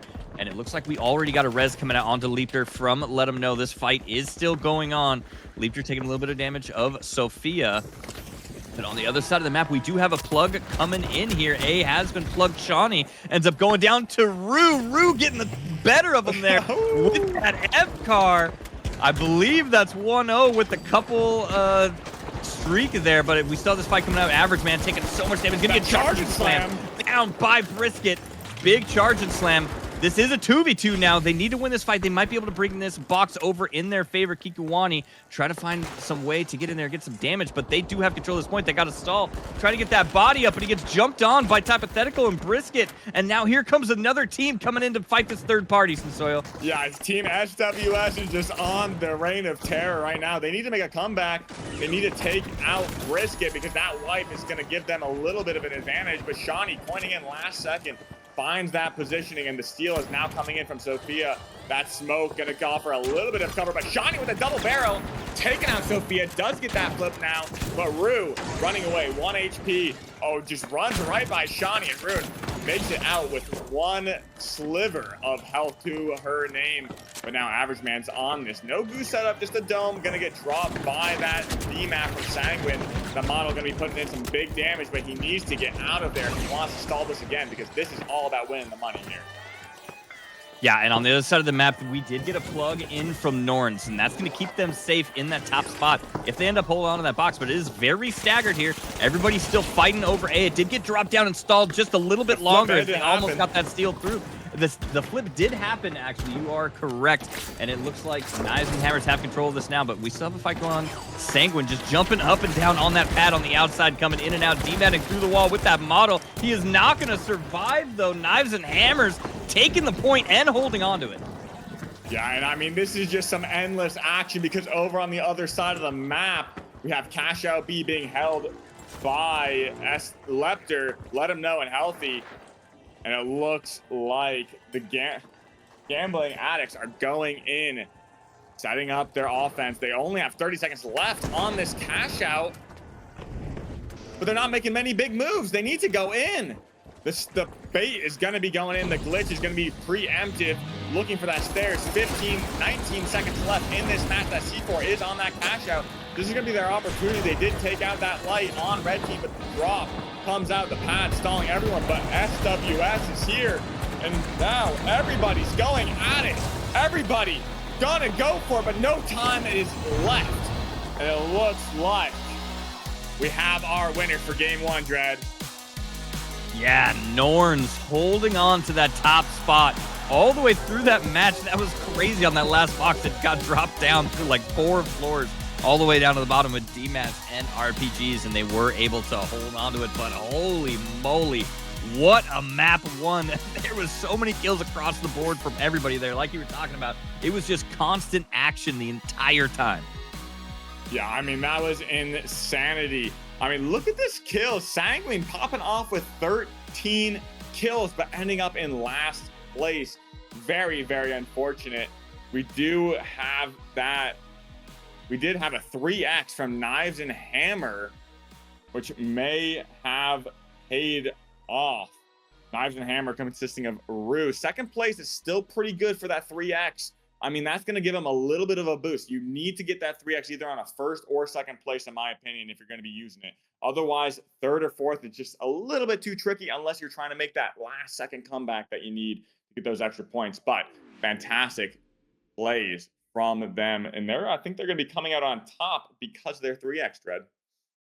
Yeah, I completely agree. A very high risk, high reward play using that 3x card right off the bat there. But like you were talking about, they did end up securing that second place, which is pretty good for having used that 3x card very early. And that is going to, I think, get them just a little bit of a lead coming out of here, which puts them in a pretty good spot for the rest of this round here.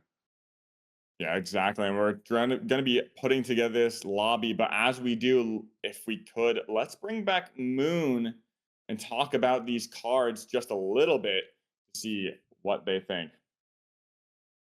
I think that Knives and Hammer took a really big risk using their 3 times card for the first round at all, but I think it really helped them secure their spot.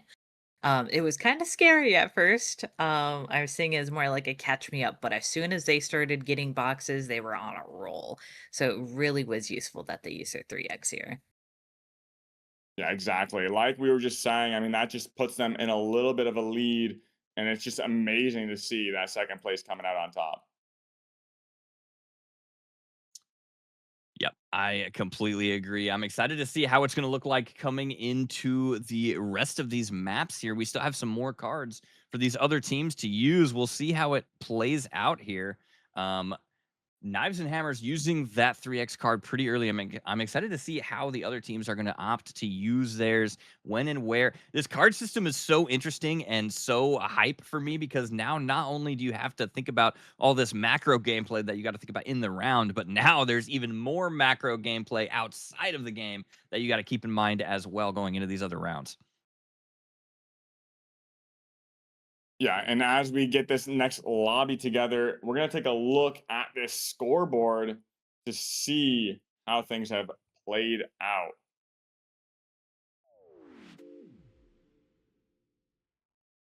Once we get that scoreboard up, we got 90 points coming out from Knives and Hammers. The Gambling Addicts, 20. Team SWS, 10. And Norns with 50. But like we said, I mean, this game goes anyway because you have those heist points. You have those 3x multipliers. Knives and Hammer not going to have that in their back pocket if they do need to make one last second comeback. But it does give them a big lead. But Norns, on the other hand, with those 50 points, first place just means so much in these lobbies right now. It's just immaculate to see. But anything can happen. We have bans. Everyone's going to be starting to use those cards, toss them in the mix. Those who didn't use those cards that first round have all opportunities to just back to back to back use those cards, while Knives and Hammer are going to have to take one game off at potentially for their cards. Yeah, I completely agree. Knives and Hammered, getting themselves a kind of an early lead at using that 3x wild card there. I think it's going to be pretty good for their momentum if they hold on to it. But like you're talking about, Norns coming in first place in that lobby without using their 3x card gives them a little bit more of an opening coming into these last 3 maps here. Yeah, exactly. Moon, what do you think? Do we have any cards going to be played here? Yes, it does look like we will have a good amount of cards being used. Basically, reverse last game, everyone who didn't use a card.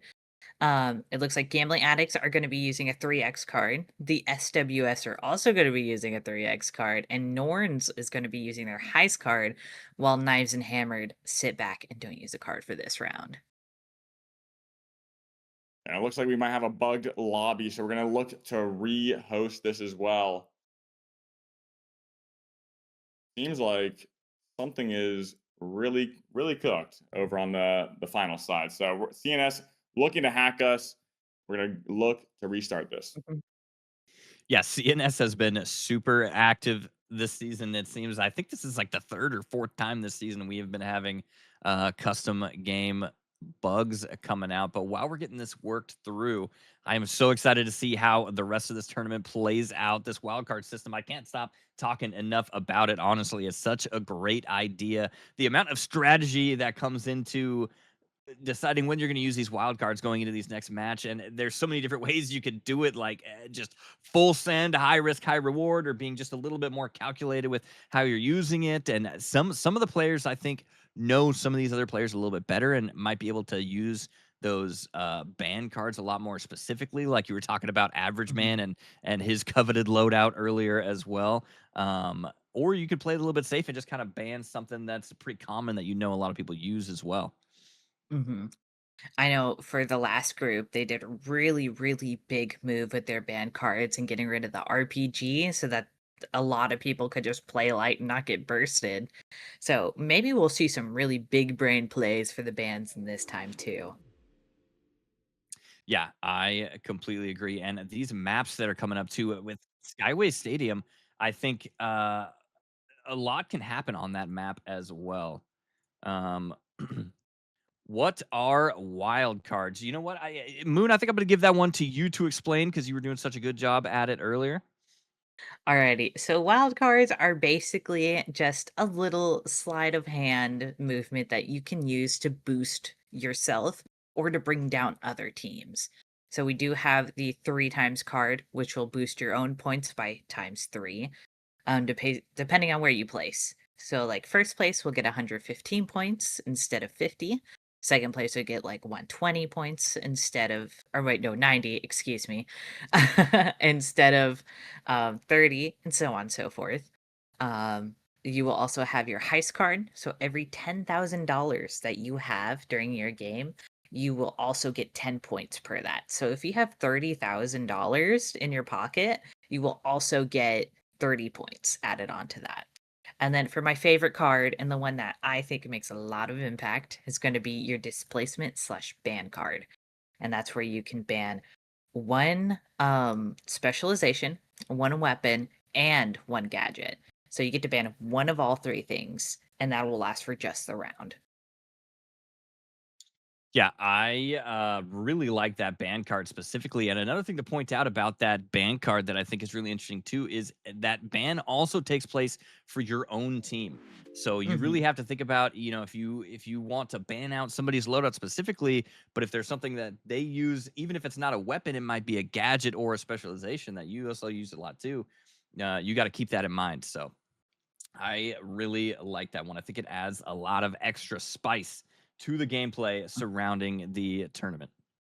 Yeah, definitely. Because if you see someone going crazy with, maybe you're in a Kazo and you see like average man with his goo gun and his hammer, and you're like, well, I don't want to ban goo because I use goo. Well, you might have to take that risk just to stop him from being an absolute menace. Um, and maybe you just need to target some people, but you're also depleting your own resources with that. So you really got to be careful with what you're banning. Yeah. Yeah, I completely agree. But just to kind of take it to a little bit of a different direction here, so Soyo, correct me if I'm wrong. I don't know if you could back up just a little bit. You got some like galaxy print going on with that shirt there. What? What? That thing looks insane. What is that? Yeah, this is the new Galaxy knitted sweater over on apesquadshop.org. You can also find it on apesquad.org under the merch tab. I mean, a lot of the funds will be going to help the Ape Squad Classics tournament prize pool and help grow that. So, if you want Ape Squad merch, if you want to help support the competitive scene, the new league that we got running over very, very soon next month, right after Easter, check out the apesquadshop.org and pick yourself some merch to help support the scene. We're doing this for the players, for the community, and we just want to make sure this prize pool is as big as possible. So go check it out. I'm pretty happy with how everything turned out. I mean, the samples I got were immaculate. Everything's just so fire in my opinion. And esports has never looked brighter. So back, we've been here the whole time. Squad classes, come check that out. But we're gonna get this lobby ready and going. Moon, do we have any bands? I'm sorry if I missed that. Any bands coming in this to refresh me? No, we do not have any bans, but again, we do have Gambling Addicts and SWS using their 3 times card, and we do have Norns using their heist card. Awesome. And we're going to Ooh. Skyway Stadium for this next match. This is going to be a little bit more of a long range map, and this is going to be awesome to see how this plays out. Yeah, I am very excited. Everybody send in. So we got a couple 3 times. Correct me if I'm wrong. We had 2 3 times cards come out, and we had a heist card come out as well. So these teams are going to be, I mean, it's hard to say they're going to be more competitive because we saw how last map went. And I mean, all of these teams Yeah. are sweating. I mean, it didn't look like there was any real trolling, any cheeky stuff going on. These guys are here to win, and they were proving that to everybody. So, I mean, if that's any indicator, I think this map's going to go pretty crazy too. Yeah, and that map was a complete bloodbath. I hope we see some nonstop action on this map again, just like you're saying, Dread. But we may slow things down in some of these transitionary points on this map. You have those rooftops similar to Monaco. You can play super long range and just poke. But Average Man may be coming out with something special. We'll see how this plays out. So going to this, I'm also looking out on Sanguine because he popped off last round. 13 kills. Can he do it again over on this map? He's going to be bringing the model again. Is he going to be bringing something else? I'm going to look out for Sanguine as well. Yeah, we'll see what everybody is running here. Like you said, looks like a little bit of changes, although some people mostly running the same. We have Let Them Know, Healthy and Leaf are already coming out with the gate pad right off the bat, trying to take possession of this building over here, but we already have Shawnee, Brisket, and Hypothetical taking this high ground here. An explosive fight already going out. Leaf ends up going down to Brisket, but Brisket is 1 HP. Somehow survives in that dome shield to keep him up. They grab that body. They're going to try to hand raise here. We do have a fib coming out on the side of both teams. Healthy, though, is very, very hurt. Looks like Shawnee and Hypothetical are going to be topping each other off and trying to hold this high ground here. A big RPG comes out. RPG is coming through. Holy moly, Sensoyo take it over. Oh my god, we got Hypothetical now dropping the big charge slam from Brisket. Gonna be taken out. Let him know. I mean, he let him know, to be honest with you. Johnny coming up with the flank with that double barrel. He's gonna be taking out Leader. And now it's just gonna be Healthy. Last one up for that team. And we're gonna be going in very strong over here. Gonna get that tap. But over on the other side of the map, the box is already been moved over to Cash Out B. And if I'm not mistaken, it looks like an elevator point.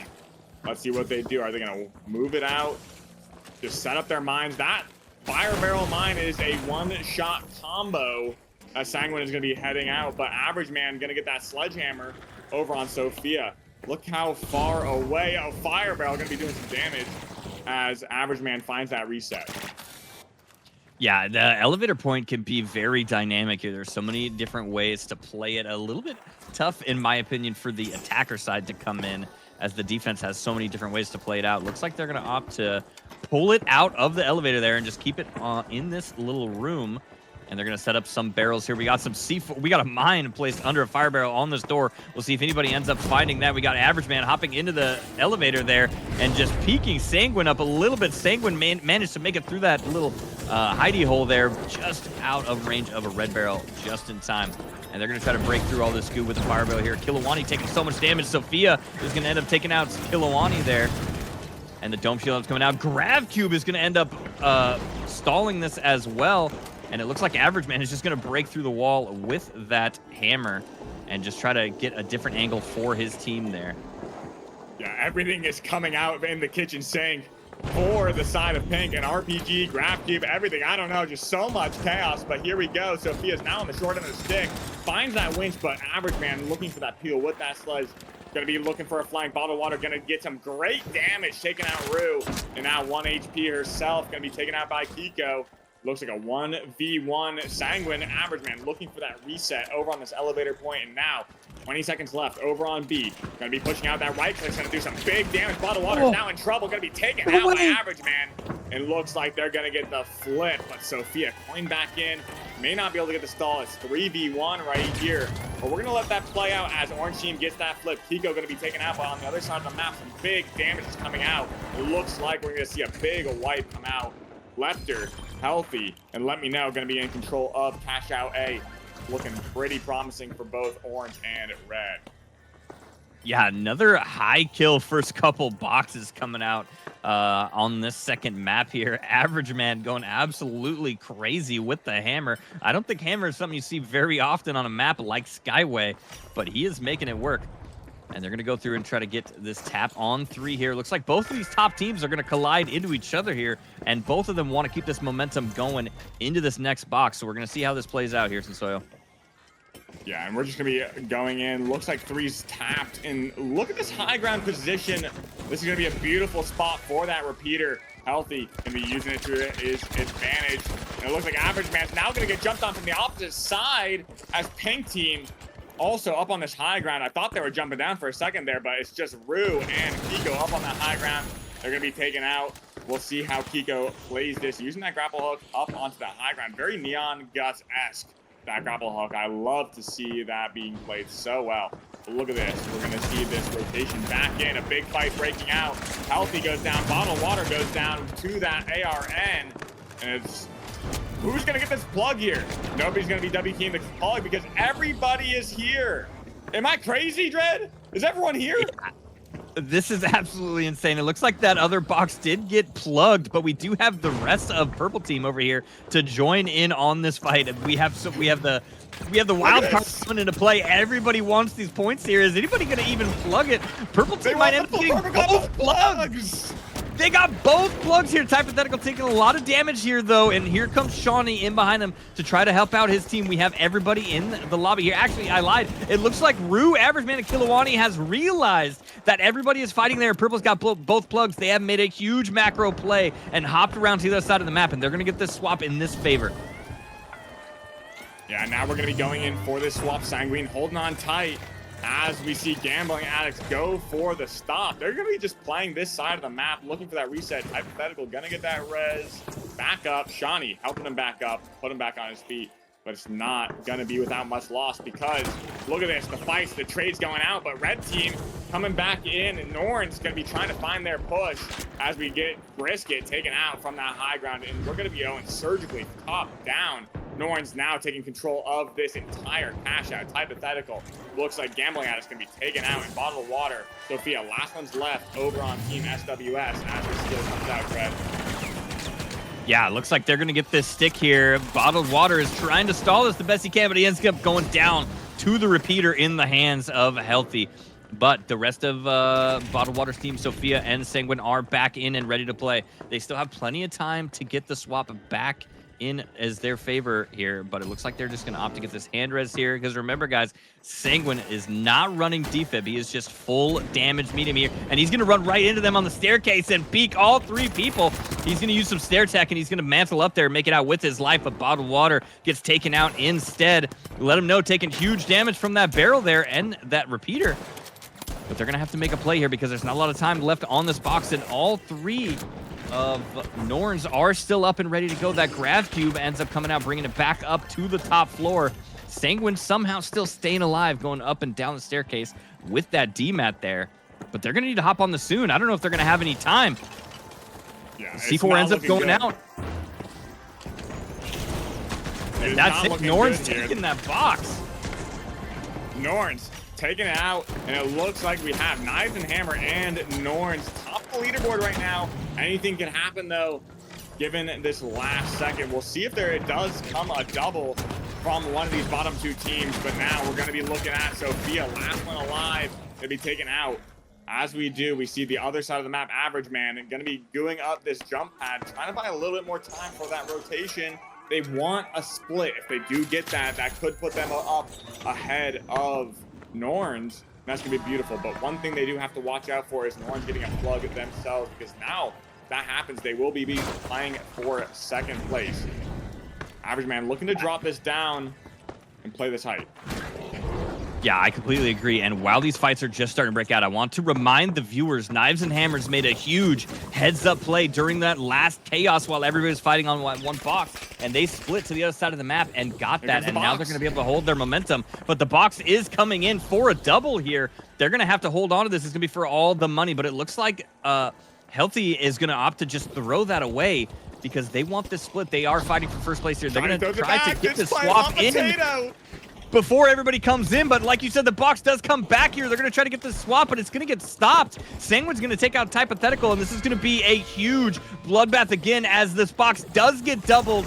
The double jeopardy does come into play, and everybody in the lobby is here. We have two people who are down now on the side of Gambling Addicts.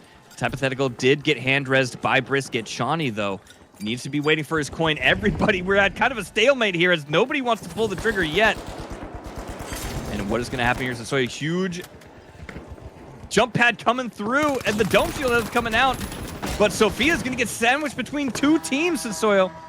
Yeah, now Orange team's looking pretty healthy, sitting up right above that kitchen area. They did use a dome pretty early, but Average Man with that goo gun is going to be able to just shoot down that goo, get those stalls, and anyone trying to make that steal. It's going to be last 30 seconds coming in right here. And it's going to be everybody going at this. We have Sean E dropping down, but will he go for the steal? Nobody's dropping on it. Average Man's going to be looking for a great off angle, sitting up behind that little post that he just broke down. And with 18 seconds left, we have that grab cube coming out. It's not looking good because Average Man and Knives and Hammer are going to be looking to get this with the steal, the last second attempt from Sophia. Can they track it? They almost get it. They might get it. But that goo comes out. They get it. Oh my God. SWS coming out. What? Wow. How did they get that? Sophia with the stick. no Oh way. my goodness. How did that go through? The RPG comes in at the very last second trying to stall that. It does blow the box away in that grab cube, but it was just a split second too late. Sophia with the steal. I mean, Average Man had a great setup. The grab cube working against him. I mean, he doesn't have a gun. He can't shoot up. What is he going to do? He has a sledge. He has to get up close and personal. He can't just fly that heavy. Wow, what a steal from Sophia. And SWS coming out on top, 45K. Wow, that was insane. I want to point out, too, like you were talking about earlier, Average Man was in such an insane spot getting ready for that steal, too, but there was just so much going on. And unfortunately, I think he was ready to get a goo gun stall on that, too, but the way that the roof broke in just the perfect way to block his line of sight on the goo gun as that steal was going through, and somebody shot that Hail Mary RPG at the last second, and it just came absolutely down to the wire. Wow, that was one of the most hype steals I might have ever seen, honestly. Yeah, I mean, the tracking from Sophia, the cash box getting moved around with the explosive momentum, just clinical coming out. But that doesn't mean they necessarily came out on top. I can't remember. Did they have a 3x active? SWS did have a 3x active, so that's really going to pay off for that round. I mean, wow, what a gamble, and it paid off super heavily. As we get these scores set up, we're going to be bringing back in Moon to talk a little bit about that round. I mean, Moon, what do you think about that last second changeup? Oh my gosh, that was absolutely insane. It went from, oh no, this is going to be a 3 times catch up to an absolute explosion of, I'm going to get this 150 points if they like it or not. And honestly, it was such an insane play. Average Man really tried to stop with that last second goo, but if anything, I think it just gave her a platform to be more steady and Yeah. get that steal. Yeah, no, I couldn't have said it better myself. I mean, wow. Yet again, just fantastic. That 3x points. Not sure. I think we do have that scoreboard ready, if I'm not mistaken, Moon, right? Yes, we do. We do. All right, so let's take a look at that, Dread. Are you able to walk us through? If not, I can go for it, but you take it away. Yeah, it looks like we've got SWS now in the lead with using that 3 times wild card and getting first place in that last match, which I believe they were in 3rd place, I think, on that first map. Slingshotted their way Yes. up to first place using that 3 times wild card. Huge high risk, high reward play with the most insane last second steal to top it off. I mean, that team has got to be on an adrenaline high right now coming out of that map. But right behind them, we've got Knives and Hammered, who made some pretty big heads up plays in that last map. And they're going to be holding down that 2nd place there. Then we got Norns coming in with 3rd and Gambling Addicts coming in 4th place. But we still have 2 maps to go, and it's still technically anybody's game.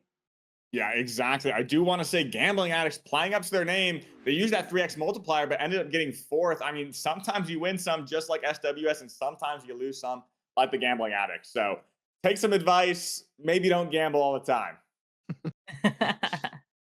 Yeah, definitely. At least they used it as a pick-me-up for this round. That is true. And I think a lot of players and teams still have those heists and those bans back in their back pocket. So It's going to be awesome to see what we see going to this next round. Are we going to be going for those bans? Are we going to be going for those heist cards? We might have another 3x also in the book as well for one of these teams. So let's see what we get. Moon, do we have those cards available? Are we still working through them?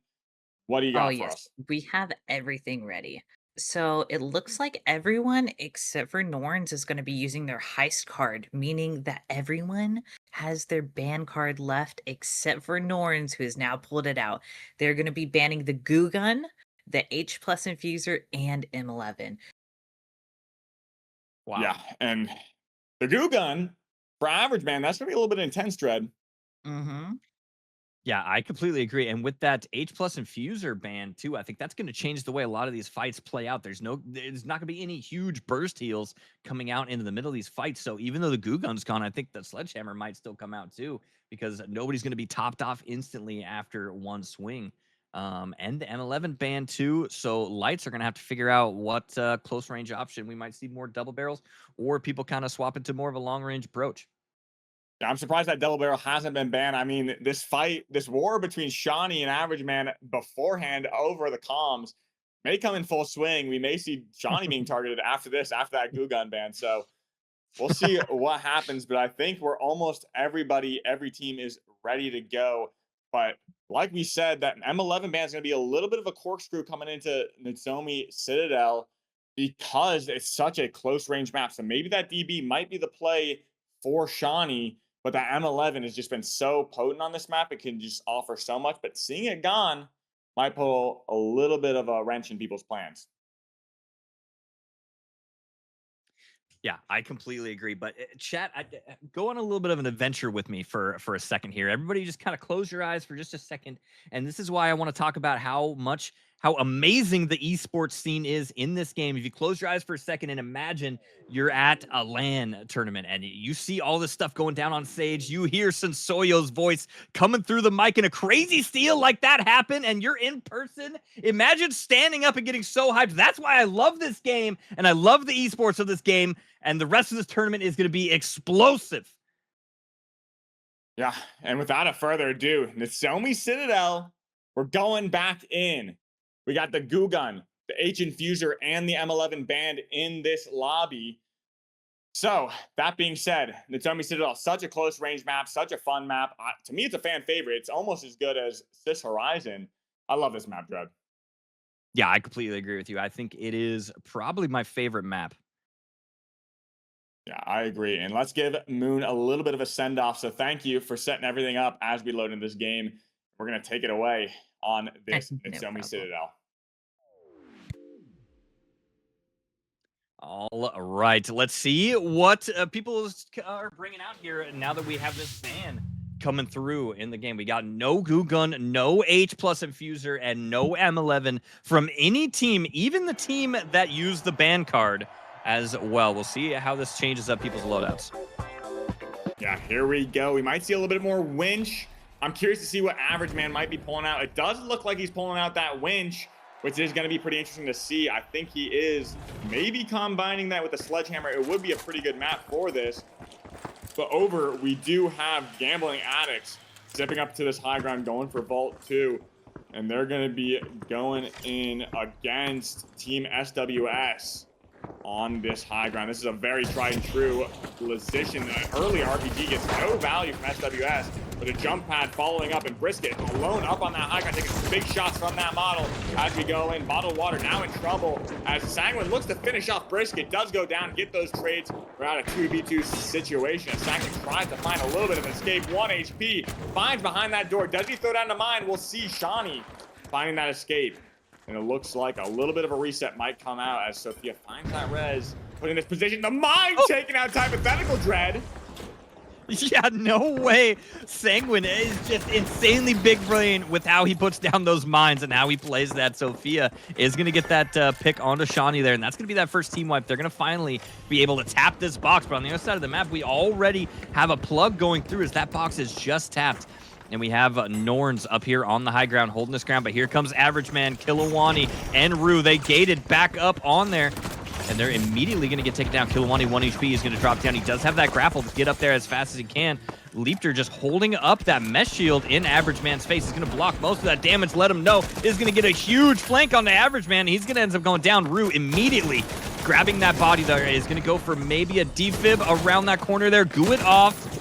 Unfortunately, misses the defib at the last second. It looked like he's going to end up going down by Healthy with that Revo, and now it's only Kilowani up, and he's going to wait for the coins to end up coming in. But we do have a third party coming in right behind him, Sosoyo. Oh gosh, another third party from Gambling Addict's going to be putting it all on the line over here as Kiko looks for that escape. They do find him just a little bit, but that grapple just putting him up right on that roof with throwing knives in-handed. I mean, those things just dish out damage if you're able to hit him. So let's see this 1v1. He drops down, finds that escape, but now Purple Team coming in, finding Leapter, and now going in pretty intensely. This could be dangerous. That mesh shield goes up, blocks that winch from Shawnee. We're not going to be seeing Shawnee on that light double barrel anymore. He's swapping to this big boy shotgun on the heavy. As we go in, Leapter taken out, and Healthy is in a pretty good position alongside Let Him Know up on this high ground. And Brisket now in the crossfires with Average Man. We do have Knives and Hammers coming out as Gambling Addicts looks to gamble their money on this steal, and they do end up getting it. 30 seconds left, Dread. Yeah, they're going to have to hold on to this here with 30 seconds ready to go. There's still two other teams here fighting. Huge RPG comes out onto Healthy. He's going to drop all the way down, but he still gets that fib off on to Let Him Know. Dome Shield coming out from Average Man. He's going to try to stick this, but Shawnee coming in with that shotgun blasting, making that shotgun bark. But there's going to get traded out. Kilowani with the throwing knives is going to get a double kill. And maybe go for the swap here. It's only Brisket up. He does have that winch bot ready to go. C4 is going to drop sticks it through the drop. It through it though. But it it knocked stops off. at the last second. Brisket is going to get that stall, and they're going to hold on to that first box of the map. I was a little scared there when he went to go decide for that res, but over on the other side of the map, we have 15 seconds left on Cash Out B. Looks like we have SWS up on this high ground. Sanguine gonna find a pick off with a mine fire rail combo, just one-shotting people through those doors. You just don't even know what to expect. You go through a door and is it death? Is it what is going on? But now, Leaper gonna drop that dome and look to escape. It's not looking good because SWS has secured Cash Out B. Yeah, and there's still a fight going out as this box ends up coming through. Whoever wins this fight will have a little bit of an advantage on coming up and tapping this next box. But man, if people just can't, the whole building is coming down on their heads. Leapter is going to take out Sophia there, turning it into a 2v2. But Bottled Water is immediately going to grab that body and maybe go for hand rest here, but there's still a fight breaking out. Sanguine taking out Leapter here. Let him know. Unfortunately, does not have a body on the other side, but does he stop Bottled Water before he gets the res? No, the res still goes out. Now all three members of the team is up and ready to go. Let Him Know is going to try to back out here and maybe play for coins as they need to start moving through the second box as it is getting tapped now by Rue and Kilowani and Average Man over here. They're going to have a lot of time to set up. Yeah, and we're going to see Gambling Addict's going to go get a free plug while everybody starts moving their way over to Cash Out C. This defense setup from Knives and Hammers can be pretty strong. You have that winch, you have the akimbos, but not going to be looking for that poke. Just going to let SWS rotate over onto this Cash Out. Not going to be sure what Norns are going to be doing. Are they going to go for D, or it looks like they're going to be making the rotation all the way over to D. So it's going to be a big fight over on C versus SWS and Knives and Hammer over on this high ground. SWS takes some positional advantage. Going to be making their way top down on this position. Dread, how do you think they're going to approach this? Yeah, it's going to be pretty tough. They're going to need to find out where they're hiding here. Looks like they're going to face peek. They saw Kilowani through the little hole in the wall there. The RPG is going to go through and just barely graze Rue, but they find her. As she drops down, she's getting chased down now. Goo is going to stall them just a little bit, but Sophia is going to cut her off on the retreat. Now Kilowani is taking a little bit of damage here. He's going to have to go around, grapple back up to the top floor there. Good use of the grapple. Dome Shield ends up coming out by Sophia. Doesn't find any value, but a huge winch onto Average Man. Average Man almost getting the trade out onto Sophia, but Sanguine is going to heal her back up to full here as the Grav Cube ends up coming out to steal. Going through. Kilowani just barely missing some of those knives. He's going to end up going down. That's going to be a swap in favor of SWS. Yeah, SWS coming out on top and getting that Grav Cube. I mean, literally getting that steal midair. Fantastic. I'm not sure what the strategy is there. Why would you want to raise yourself up? But, I mean, coming out with some style points, going to end up getting that damage as Average Man and Kiko find that coin and rotating back in to maybe scrap out a cheeky little steal, but there's not much time. They can't even get there. The average man's gonna be taken out by Sophia. Pico gonna go for that last second steal. Is he on it in time? Can they even make it there? Pico gonna be shot by that SA-12 or bottle and does not have enough time. That was a little bit of a cheeky steal from Pico. That would have been a little bit wild. Over on the other side of the map, we do have a little bit of a skirmish just poking out as we see the retreat from Gambling Addicts. Yeah, looks like Gambling Addicts has decided to not go for that box. There was not a lot of time in there, and instead of getting taxed on the cross, they opted to just go out and look for that next plug. But Norns is on their tail and trying to tax them as much as they can while they're going for this next box, and it did spawn back on the map, side of the map that they just came for over there towards the billboard side. And it looks like all three of these teams are kind of collapsing together on 5. Nobody going to tap 6 there. It looks like Knives and Hammers did spawn over up on that spot, and they're going to be setting up a reverse gate to try to go towards Bravo. Yeah, Knives and Hammer might be a little bit of a scot-free rotation over to B as these three teams, like you said, are crowding around Cash Out A. You have Sophia a little bit alone, separate from the team here, as it looks like on the other side, one team backed out, and we're going to get a clean 2v2 on these fights. Sophia taking a big chunk of damage, and Sanguine and Bottled Water trying to make their way around this maze, get this plug over on A, and Bottled Water finds the correct path. Gets that pretty easily, but a trap is set up from Shawnee. Will be taken out with that C4, and Shawnee's looking for that quick flip. They need to make this advantage, snowball it into their way as we go in for this steal. Gets the flip, Dread. Yeah, and we had Knives and Hammers trying really hard to work their way around the outskirts of the map, trying to get this doubled because they need that double to take first place in their favor. But Norns was right on their tail, and they need this swapped to try to get as much points as they possibly can. And they're going to try to go for this plug here. But here comes Bottled Water and Sanguine to maybe try to cut them off and bring it back towards the other side. Leapter, though, is on this bottom floor. He's going to try to go for this plug. I don't know how they're going to be able to get it. They're trying to go up the staircase here. They have Sanguine, though, peeking him right up top. The mesh shield's going to come out, but it's not going to be enough. He's going to end up going down to Sanguine and Bottled Water there. Now it's only 2 people. Healthy is going to pick up the box here. They need to keep carrying this so it doesn't get yoinked away, but he runs right into Sophia, who gets a huge RPG and a win. She's going to take out Healthy, and now they have that box. They're going to try to throw it back towards A.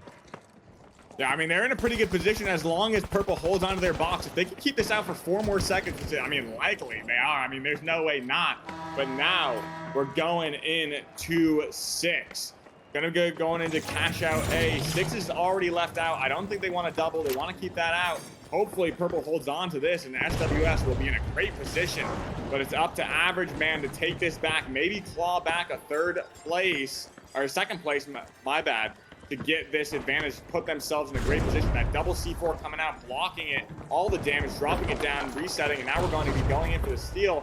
Pico going to be taken out by the C4 as Average Man goes for 1 for a 10, and it looks like a big collapse on this point. 20 seconds left onto this Cash Out. Blue going to be taken out. Dread, who's going to get this? 14 seconds.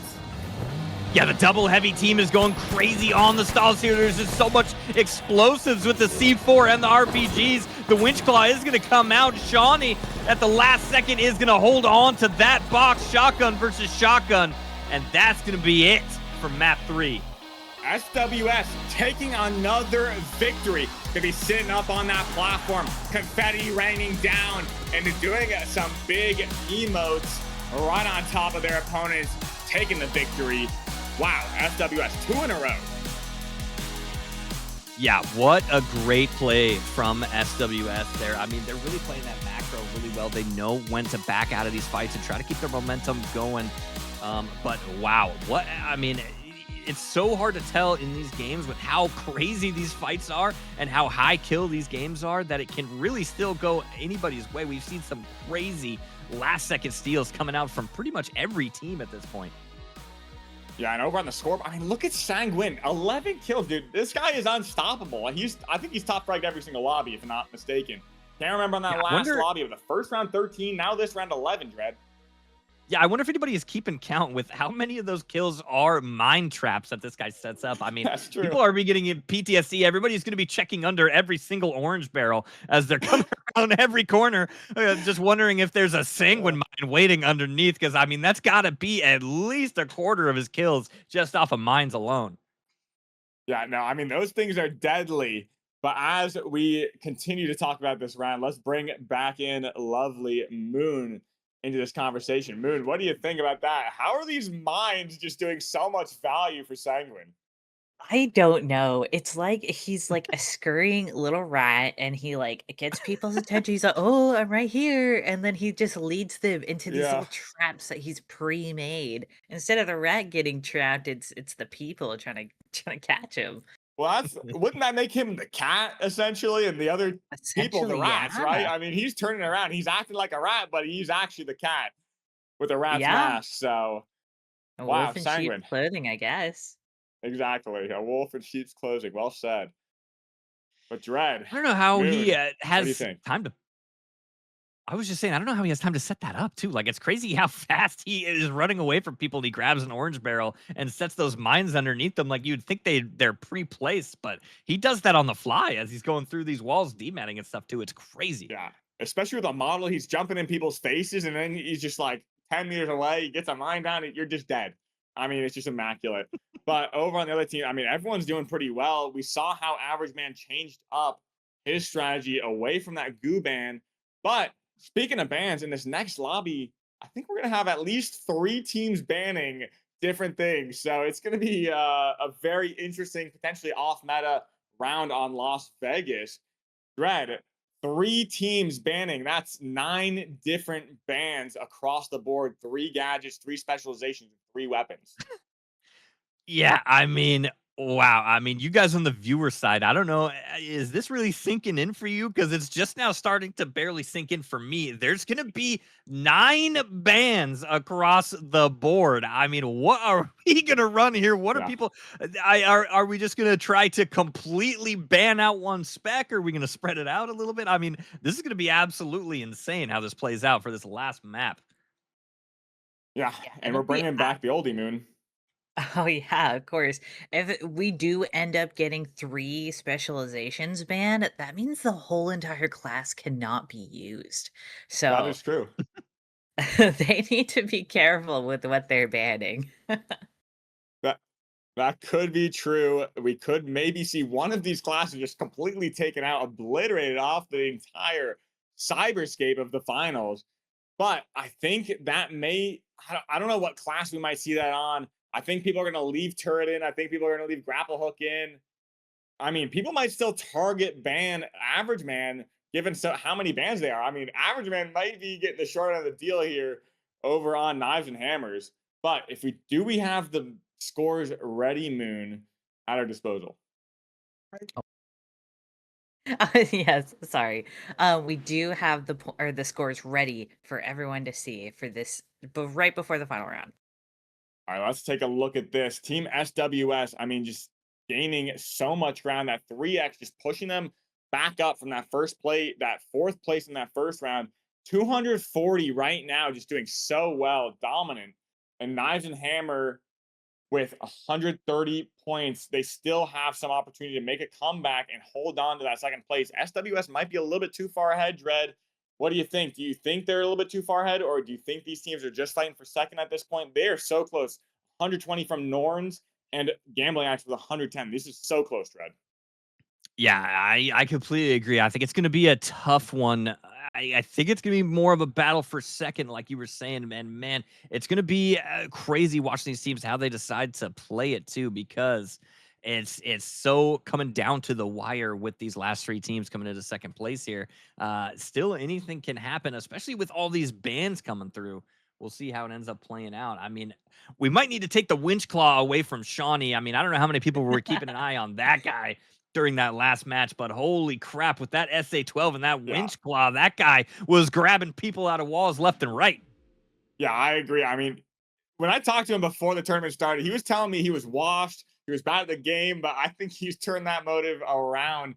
He's proven himself on that heavy class, on that light with the double barrel. I mean, he's a menace, definitely. and someone to watch out for in these lobbies.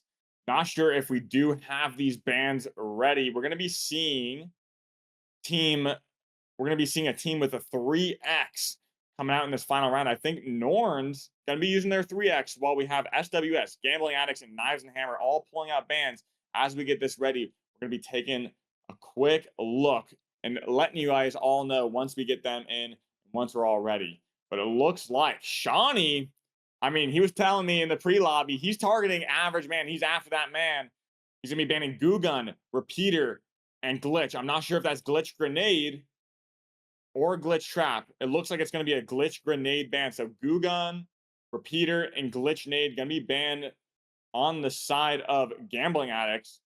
Let's wait as we see these extra bans come in. Dread, how do you think, I mean, Average Man feels seeing Goo Gun banned again? Oh man, I mean, he's got to expect it at this point, probably though, right?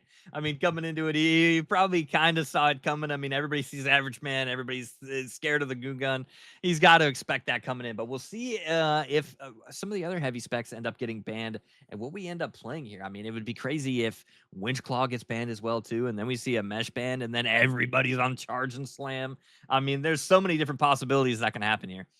Yeah, and then we have on the other teams, we do have Winch, Model, and GravCube. It looks like we have Knives and Hammer banning Sanguine, as well as Sophia with that GravCube.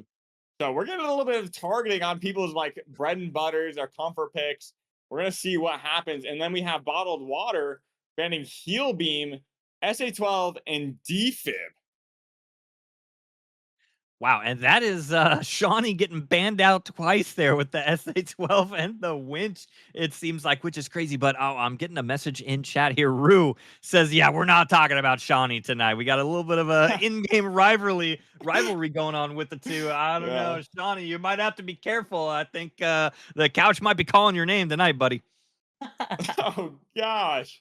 That's brutal, Dread. I mean, wow. So, as we make sure everyone's making their classes properly, we're about to get ready. We're going into Las Vegas. Moon, how do you think these bans will play into how this lobby is being created? Obviously, Las Vegas, a little bit more of a mid to close range map. That SA12 Winch going to be banned. How do you think this will play in with the other bans as well?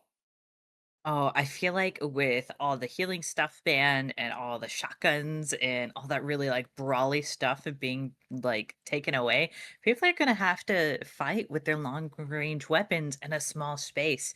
And Mm. that's just absolutely insane. And I did notice with the scoreboard, if SWS does get first place and they get those 50 points, they will have to fight big guys in a 3v3 to determine who's first. Really? We might have an opportunity to get a tie here. So that would be pretty interesting to see. We have 3 teams ready. We're just waiting on the last one to confirm before we hop in this match. And like you said, people might be playing a little bit more of that poke meta. So the one thing about Vegas is you do have long hallways that you can kind of play off angles, get those flanks. So that might be what we're looking for. Or they might just be using these ranged weapons as brawl weapons now. So we'll see how we go. And as we get into this lobby, I think everybody's ready. We're going to be saying thank you to Moon for helping us out, get those bands ready, and we're excited for another fun match. Yeah, wow. Moon is so handsome and talented and amazing. And this tournament is insane. Shout out, Moon. I mean, I'm loving this wildcard system. I don't know about you, Sensoyo, It's but fun. this thing, it just brings absolute spice to these games. Yeah, no, I agree. I mean, it just kind of flows around. It allows people to double down on the maps that they feel good on, allow people to target ban each other, ban things that they may feel weak against or their comp struggles against. And that's the beauty of it. These content creators just being so creative. I mean, we've seen Mines, Fire Barrels, we've seen Goo Gun, GravCube. I mean, you name it, Sledgehammer, Double Barrel. It's just amazing to see what kind of variety we have and the amount of people we have coming together to make this event possible. But that being said, Goo Gun, Winch, banned. So that leaves for heavy Mesh and Charge. Do you think we're going to be seeing a lot of Charge, or is it mainly going to be people sticking to the Mesh? What do you think? Oh, man. You know, it's hard to say, really. I mean, especially now, both of those specializations can be played around heavy. There's so many different ways you can play around it. I think probably more charge and slam, just because it is old Vegas. There is lots of walls, lots of close quarter fights, lots of buildings. You can kind of play around that charge and slam. We got the big mega pads. We could see a Sensoyo from the top ropes mega pad charge and slam play, maybe. Well, we do have at least 3 teams playing playing charge and slam. We have 2 teams on that double heavy mesh charge, and another team with SWS just playing charge and slam. So we'd be going in with Norns versus Gambling Eyes, but not much action might be coming this way as we go in. I'm not sure where this cash out is. Just gonna be waiting for this, but maybe a fight might break out. Both these starting off pretty slowly, as one might not expect in the finals. Yeah, we might have a little bit of a technical difficulty coming out of Sophia's team. Maybe their team is asking for a reset. I don't know what's going on that side, but we did have them stop moving here. But it looks like yes. It looks like they are back and good to go. I can't tell, Sensoyo. Someone is on heels. Was that not ban? Was that with the ban? And we have people leaving because of the ban, and now getting ready to restart this lobby. We also need to restart. Here we go. Yep, just a little bit of a lobby reset here as it gets pretty crazy with all the bans going through. We can understand how it can be a little bit confusing with the loadouts coming into it, but that's all right. We'll just have a remake here. My bad. I should have been able to catch that just a little bit sooner, but with the spectator bug, not being able to see chat unless you press enter in game. I think it's okay, though. We caught it pretty quick. We're just going to go ahead and get another lobby set up here and ready to go. And remember, teams, no heel beam. Heel beam is banned going into this last map. Yeah, and as we remake this lobby, we may as well bring Moon back in here if they're available. Kind of just fill in some space. Hello, guys. I see that the triple bans on 3 different things has caused a lot of chaos for us. It happens. I mean, there's 9 different things banned, so it's very, very difficult to track. We did make everything known, but I mean, sometimes things just slip through the cracks. Maybe people forgot. They're focused on what weapon, what gadget they might need to make, so it happens. Yeah, you know what? Us on the NA side here, we might have to concede a point in the NA versus EU debate. I think that's 1 point for EU up on there. Sanguine throwing it down for the NA side. Come on, Sanguine. I mean, he's been so locked in thus far. I mean, he probably took off the mind. He probably took off whatever he needs to take off. But here we go. We're getting a new lobby together. I sent the code to the players, and we're just getting everything together, Moon. Yep, we are just getting in here, ready to go. Oh, yeah. It seems like hopefully they understand all the bans this time, and we won't have to do another reset. It happens, you know. You can't blame them. Oh yeah, definitely when you're having to track like one of each thing. Yeah, that 9 different things. No, I know if I was in this situation, I would have maybe forgotten a thing or 2. Yeah, I love it, though. It can get a little bit chaotic with all the bans coming through, but the fact that these wild cards played out the way they did, and we had 3 teams holding on to their ban card until the last map, I honestly love it. I think it makes the game extremely dynamic. I'm starting to think they maybe had a gentleman's agreement to just use all the same cards because every round except for Team Non or was Norns, they all used the same card. So maybe they were all just like scheming together, being like, yeah, we're gonna make the last round super duper chaotic for everyone. Yeah, well, either way, how it played out, like I said, I love it. This is going to be a great one to watch here. I'm honestly surprised we're seeing a heal beam ban and not a DMAT ban. I mean, especially Sanguine was making that DMAT look crazy coming in and out of those walls there, repositioning all the time, and it kind of leaves the DMAT still open for him to use. And the defib ban as well too. I mean, Sanguine is also known for not ever running that defib as a medium. He's a full aggressive, usually double movement medium. But we'll see how Yeah. the rest of this plays out. I think maybe the heal beam ban and the defib ban were probably for the other teams, but you could definitely see the aggression towards him with the repeater and the model ban. They're just like, get this man off the map. Yeah, I completely agree, and I think with the I'm surprised we didn't see a lot more bans on the light side. To be honest with you, I think the correct me if I'm wrong. I think the only ban we saw come out for the lights was the glitch nade. Yeah, I think that is actually the only ban for them. Maybe they just feel like they're taking too much pressure from those heavies. I mean, they literally banned the grav cube that Sophia has been showing that she loves so much, and the SA-12 and the winch for Shawnee, and of course you have to get rid of the goo gun for average man. So it's definitely like the heavies are the aggressors, they're the scary people. Let's get rid of them. Yeah, honestly, I think that Glitchnade ban is a pretty big brain ban because now I think we're going to be seeing a lot more of the double heavies come out, even with the winch and the SA-12 and the goo gun bans, especially with that Glitchnade being out of there. It enables those double heavies a lot more to kind of do whatever they want. Those double dome shields can be really, Mhm. really oppressive in some of these fights.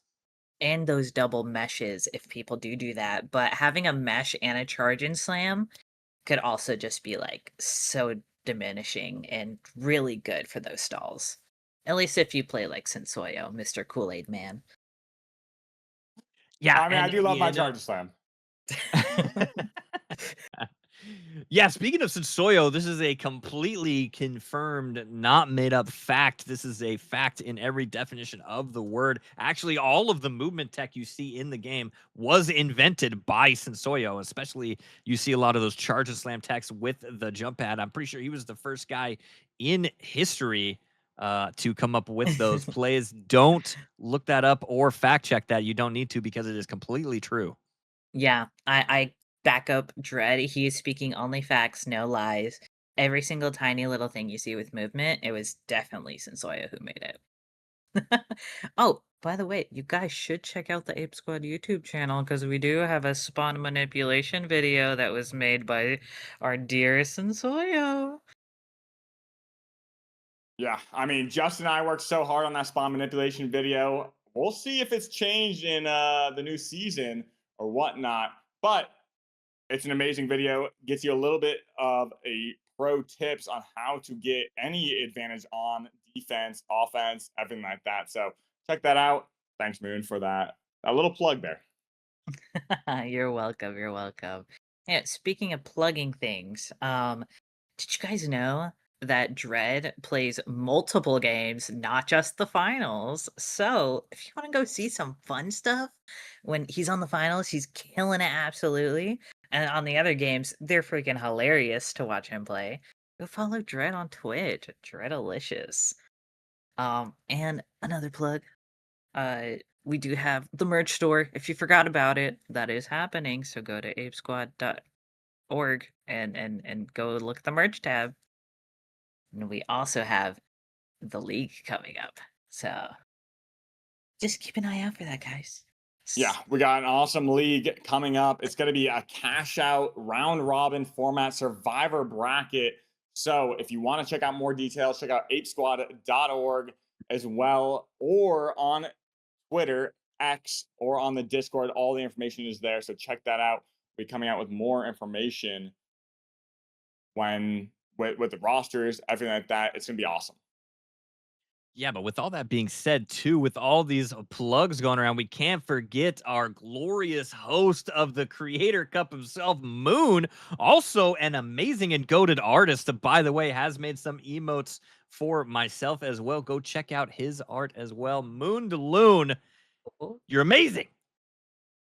Thank you. Yeah, if you ever need some emotes or you ever don't want to be on face cam, I'll draw you a little PNG tuber for a little bit of cash. Yeah. Yeah, I can And attest. They're pretty awesome too. He did make one of those for me as well, and I use it a lot. Actually, it's really cool. yeah, and made tons of the Ape Squad stickers that you use and love in chat. I mean, my personal favorite one is the animated twerky one. I'm not gonna lie, Moon, that one's amazing. But we're loading into this game as well, so let's Oh yes, let's break go. it down and go into Las Vegas. Here we go. Thank you, Moon. You're welcome.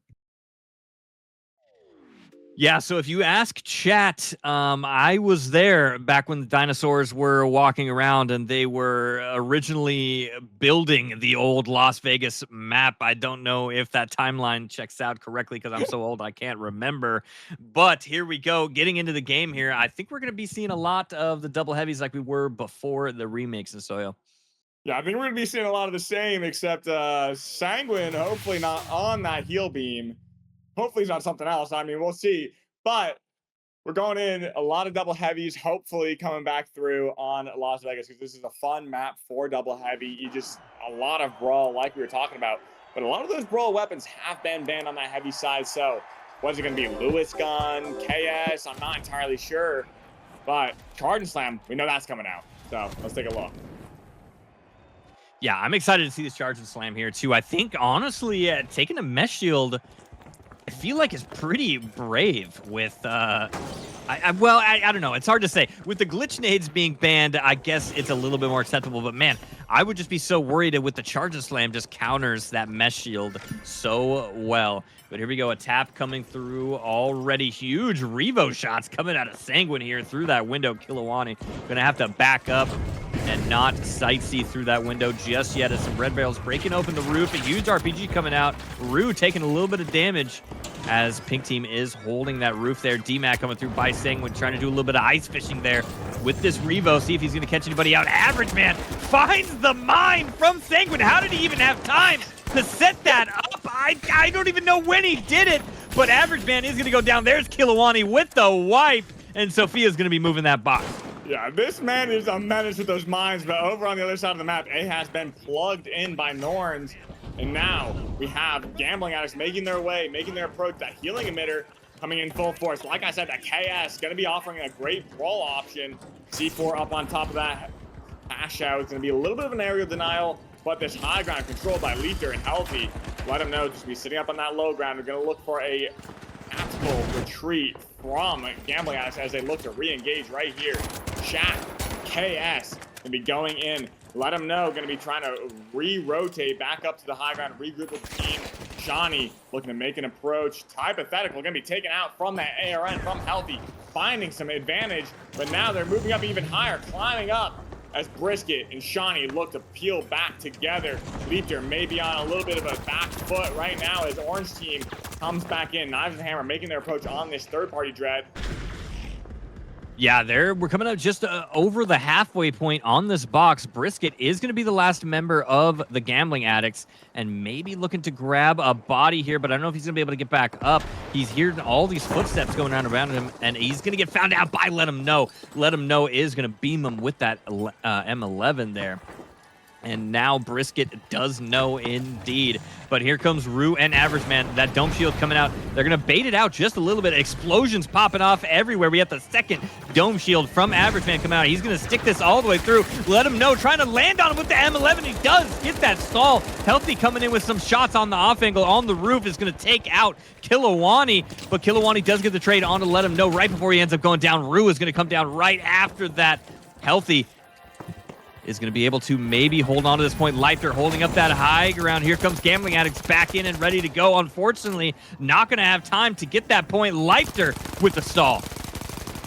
Yeah, now it looks like they're going to be holding on to this. Norns sitting up pretty healthy, pun intended, over there on the side of Healthy. But now Pink Team SWS going to be looking to take Cash Out B with not much pressure. To be sitting there in the garden, chilling back.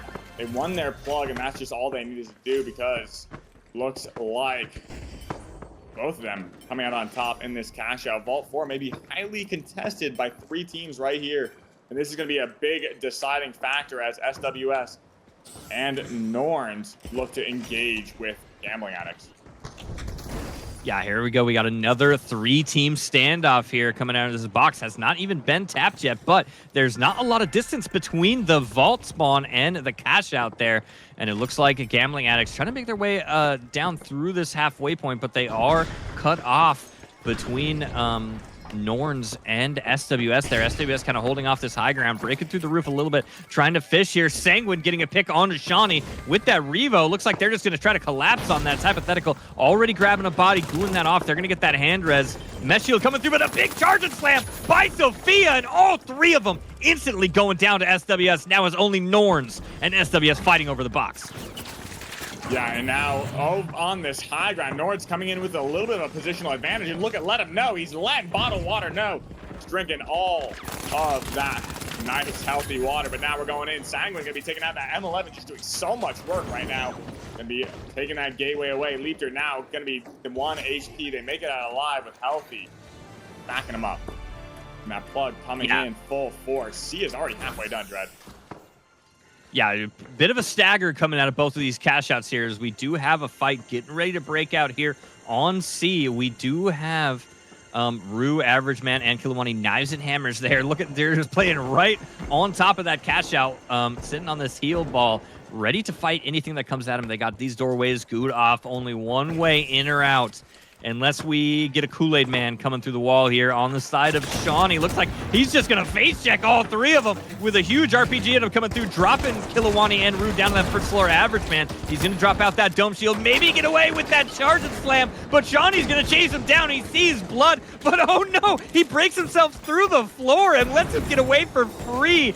A little bit of a charge and slam mishap there, but he's going to peek Rue. We got the Rue Shawnee showdown. Who's going to take it with a little bit of help from Hypothetical? Hypothetical does not want that 1v1 to end up going through. He's going to get that help on to Rue there. She's going to end up going down, but they still have control at this point. It's only Average Man. Huge C4 coming through. He breaks through that wall. He does get the kill onto Shawnee with the double kill. Is he going to get the 3-piece? It's only Hypothetical versus Average Man. He is going to hold on to that point. Average Man with the stall.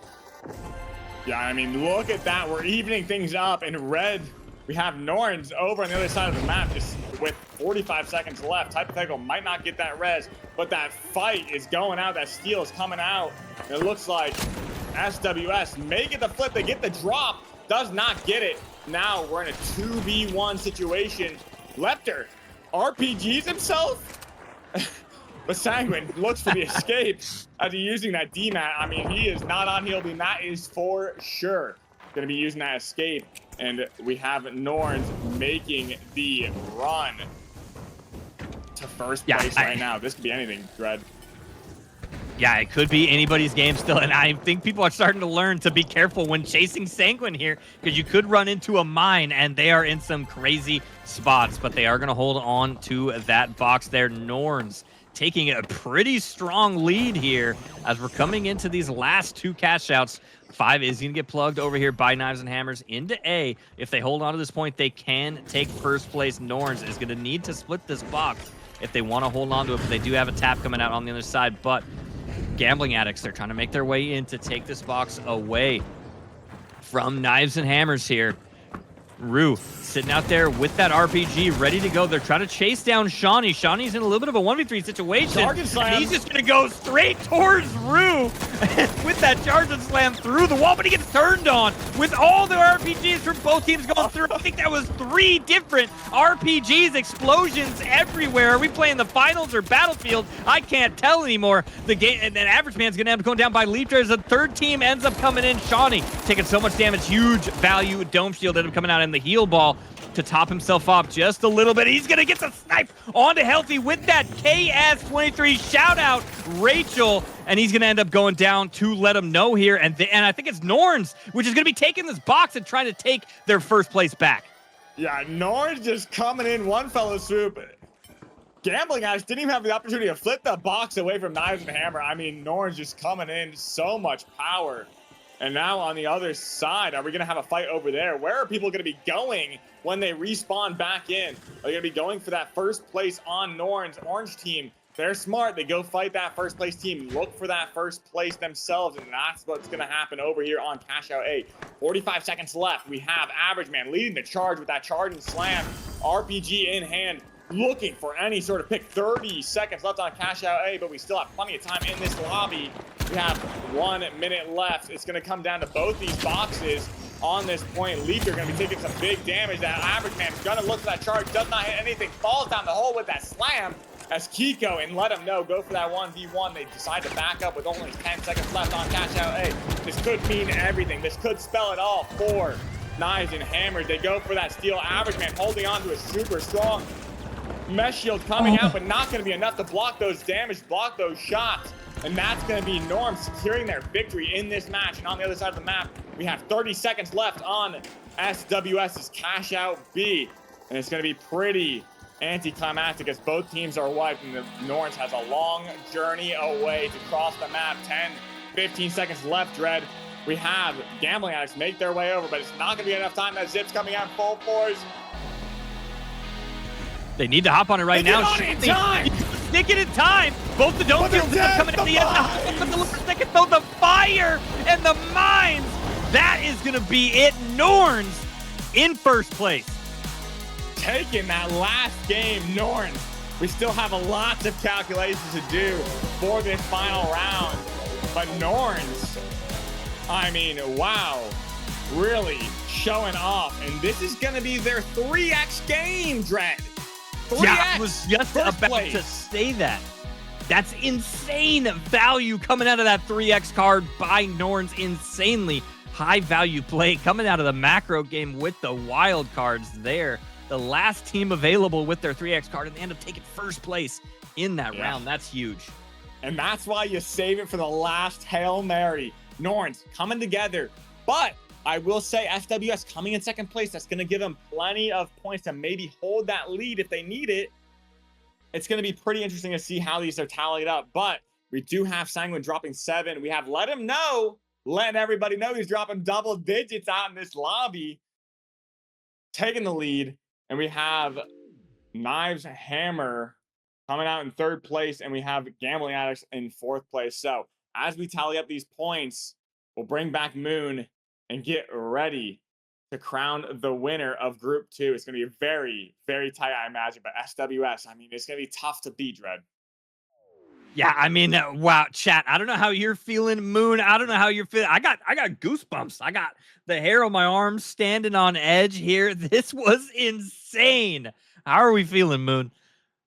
I am absolutely amazed by how they just absolutely Nords.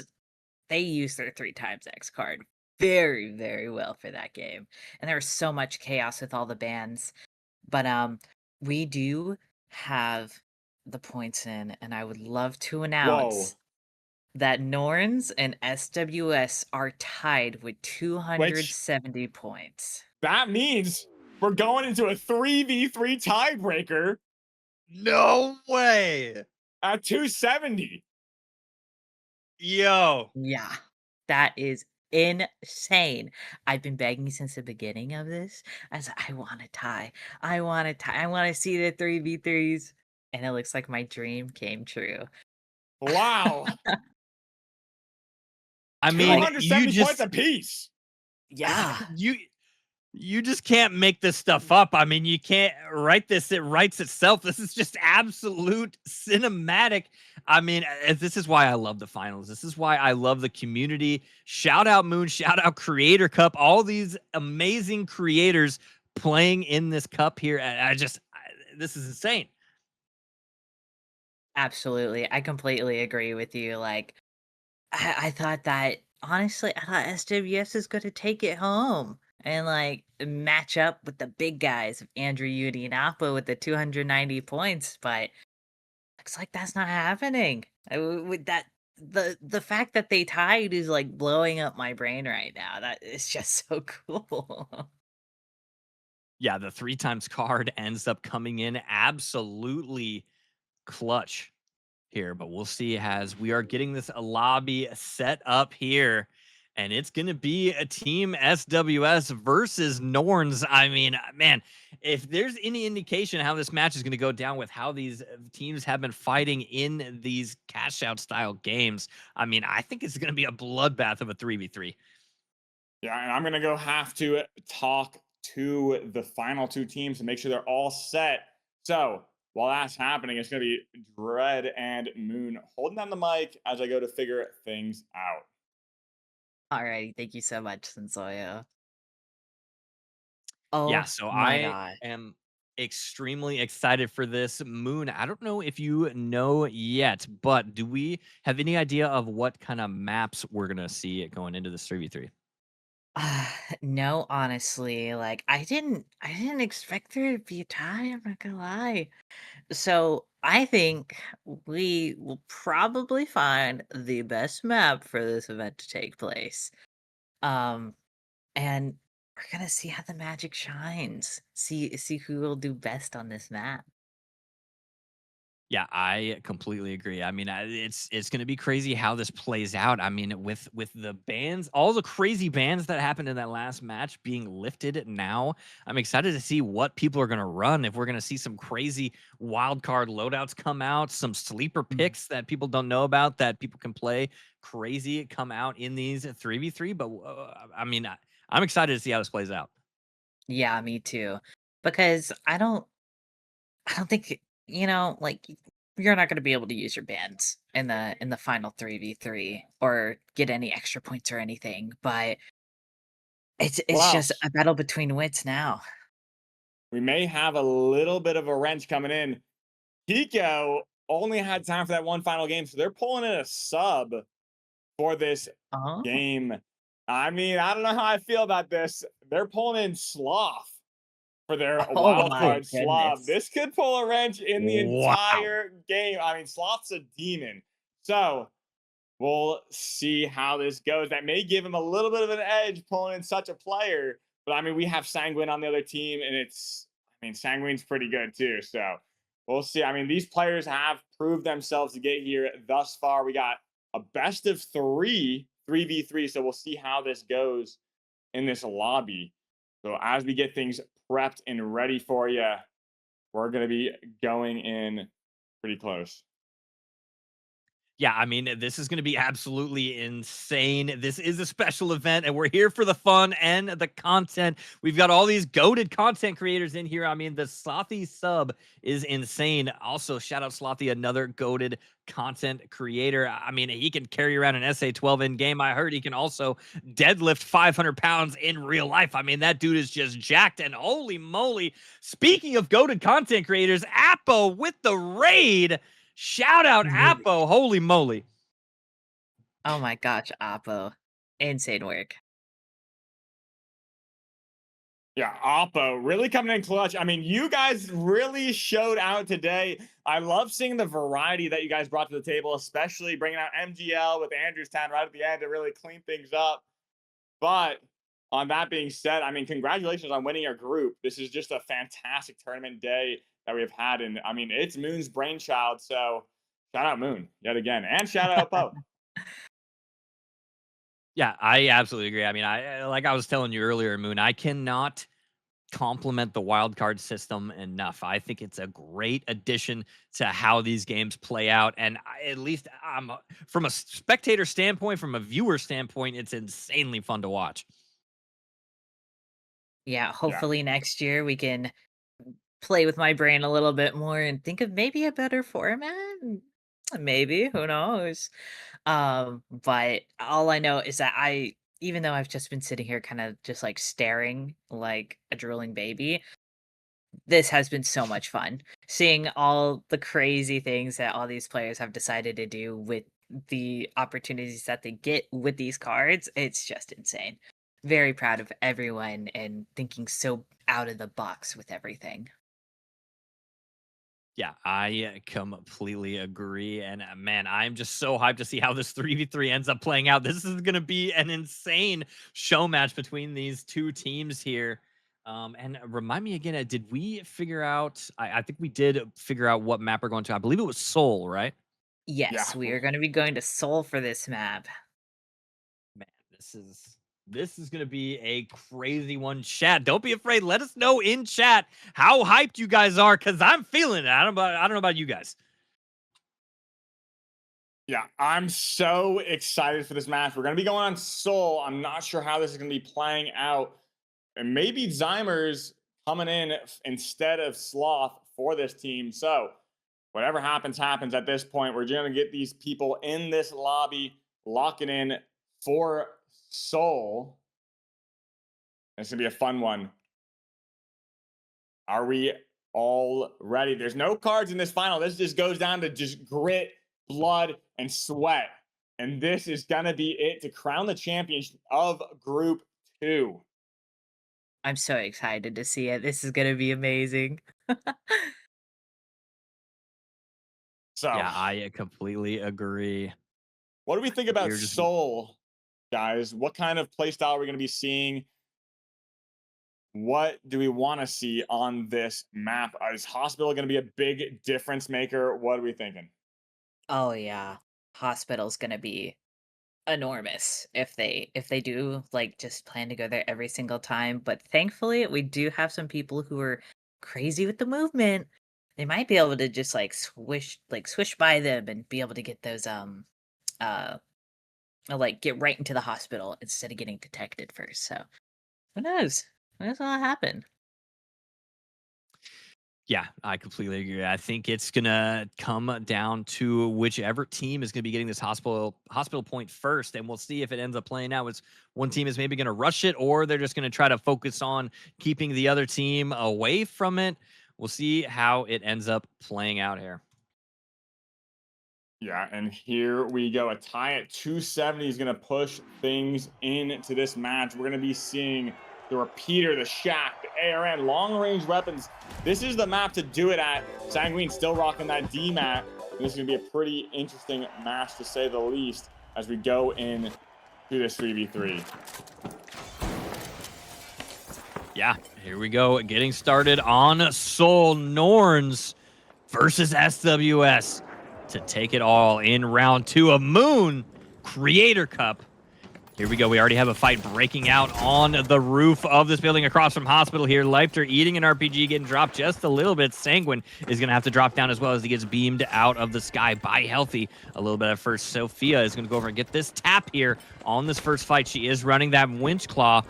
We'll see if she's able to get a pick with it. Leifter running around with this red barrel, trying to search for a pick. Both teams just kind of in a standoff here as they're waiting for this box to pop out of this vault.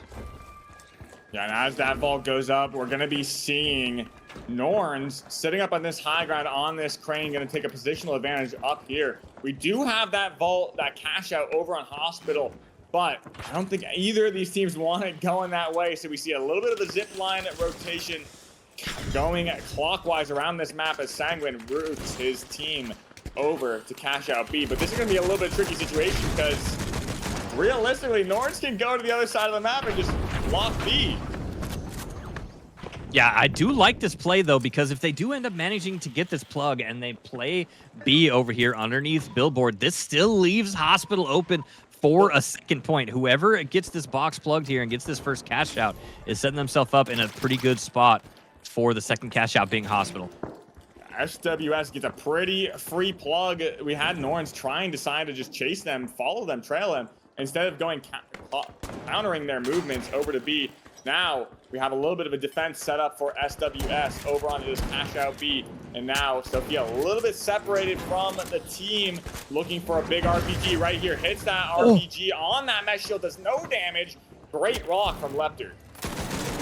Yeah, Leifter with the huge block with that mesh shield there. Zymer's taking a little bit of damage, though. Sanguine is going to get a pick onto Healthy on the other side. Healthy trying to get a big flank there. Ends up losing his life for it, but Zymers is going to reposition here with Leifter.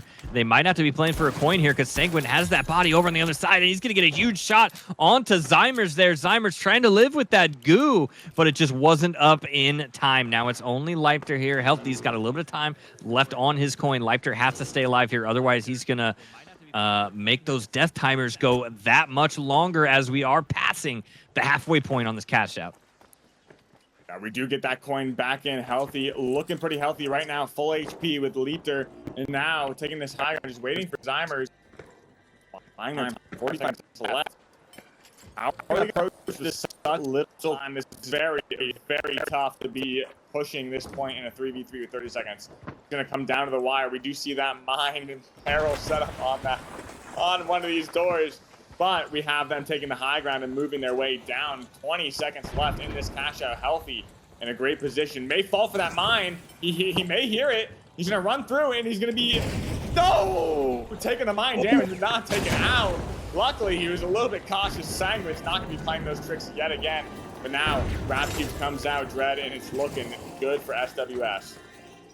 Yeah, Sophia's going to winch claw that over just for extra safe measures, and they are going to be taking that first box. Sophia ends up going down, but it's okay. They do have that 25K to start them off in this 3v3. But we still have a fight still going on here as Leaper's going to block a lot of this damage with that mesh shield. Healthy getting in some shots onto Sanguine from that flank there. Sanguine's going to end up going down. Leaper making it alive with that mesh shield is going to get healed up by Zymers there. Bottled Water is just going to opt for that tactical reset into the abyss of the Streets of Soul. I like it. I mean, it's a right move because you're going to spawn in. Hopefully you don't spawn mall side. Hopefully you spawn over on that clinic, over by C, over by A, and you can kind of force them away from hospital. Because if you end up chasing this vault, it can be pretty difficult if that A does get plugged. That would spell trouble. That water would be spilled in that case. Yeah, man, it's going to be pretty tough. I mean, these cash outs are so close together. I mean, it could go either way. Kind of a rough spawn for SWS there. They're going to have to make their way all the way over, but I think they might be getting there just in time to cut them off from hospital and hopefully force them over to C. But I like this play from Norns here. They're just going to hold on to this box because they did see them zipline over there. They know that they are holding that position. They're just going to hold on to it for now. And Healthy is going to take that pad over dash. He's going to try to make the dash over there to get over to hospital. He is on that zip line. He's going to try to go for the plug here. He takes a lot of damage, but he makes it through. Sanguine, though, is ready. Is he going to be able to stop him? As he goes in, he does with a huge shot. As he drops down the staircase, he's going to yoink that box away in their favor and go for this plug. Yeah, now this is extremely dangerous. SWS has this plug over on hospital. If they end up winning this fight, they will have a huge advantage. But Leader blocks that RPG, blocks the winch, and now hopefully they can push this into their advantage. Zymers does get taken out. It's not looking good for Leader. He's gonna be the last one up. I'm just gonna take the L on this one, but that's gonna spell trouble for them on this 3v3. Yeah, this is going to be a tough one to push, but I do think dying quickly there was the correct choice out of Leaper to try to get them back in the fight, not wait for those death timers to go any longer than they needed to go. A bridge is still up. SWS has not had a lot of time to set up on this, and Norns is back up and ready to go already, so it looks like SWS is just opting to set up a little bit closer to the box here, not really worry about this bridge and this crane, as they know they don't have a lot of time before Norns makes their way across. It looks like Healthy is going to get that gate over, and he's going to gateway his team across here. They're going to go on top of the elevators as they're going through, and look at how SWS has this set up here. They're opting to play really, really close to the cash out, all just playing one floor under. Norns is going to have to try to figure out where they are, and they are making no noise here as they're trying to search for them. The roof does get broken out by Leaper here as he's trying to search for them. Still, nobody has been found yet. They got to be careful which doors they open up and peek because of these mines. Sophia did get spotted, trying to make her way up. The Healthy does get caught out, and that's going to be a trade, though. But Bottled Water ends up going down to Leaper. Now it is a 2v2, but there's not a lot of time on this box. Sanguine and Sophia. And it falls off the match. That's going to make it take even longer as the box gets reset back. It's going to fall up again. Dread. We have the permanent stall. Insane play by SWS with the way that they use that DMAT and breaking up that wall here with the permanent stall. And that's going to be it. That is game one going to SWS. Wow. Yeah, what an absolute crazy ending to a game one of this best of three here for the champions of round two of the MoonDeLune Creator Cup. And I mean, this is insane. We have potentially 2 more maps to go. I mean, that was super tactful. I love the way both teams are just being super tactical about the way they approach those boxes, the way they approach every single vault fight, just super patient and slow, like you should on Soul. Because, I mean, like you saw, if you get hospital, if you get the right positions, sometimes it's just such a volatile situation to be in. Yeah, I completely agree. I was just about to talk about that actually before we were talking about how we weren't sure if it was going to be an absolute bloodbath again, or if the teams were going to kind of slow it down and be a little bit more methodical about their approach to these team fights. And it looks like that's exactly how it went. I mean, it was coming down. I mean, all 6 of these guys are absolute shooters. They're beamers. These guys are not going to miss. So it really is going to come down to the decision making and the positioning here and who takes these games. And it looks like that's exactly how they're going to play it. And I think that is how the rest of these matches are going to go as we potentially go into a third map, or if it all ends in the second one. Well, we're going to be taking it to Sis Money Horizon on this next match. So this is going to be a little bit more equal ground. I know we went pretty volatile for that first match on Soul, but now we're waiting for these teams to ready up, and then we can hop into the beautiful, the lovely, the dolphin-filled Sis Horizon. Yeah, here we go. Another fan favorite map. I think I don't know about you, Soil, but I think we're probably going to see pretty similar loadouts coming out of both of these teams here. I don't know if we're going to see any crazy changes on Sis Horizon, but I could be surprised. I mean, yeah, Sis Horizon, pretty basic. It's going to be probably sitting with DMAT. I mean, DMAT's great on this map. I'm surprised we didn't see any sort of swap from Sanguine, but Sanguine is just fantastic on DMAT. It's tried and true. He may be going model, maybe going something a little bit more close range on this map. That's kind of what I would imagine. I mean, he's just such a great player. May see a little bit of a change up on these loadouts, though. Like you said, maybe even on these class picks. So as we load in, 5 seconds left before we run down this hallway, Dread, what do you think? What are you excited for? Who are you putting your money on? Do you think a comeback's in order? Or do you think SWF is going to kind of keep that snowball rolling?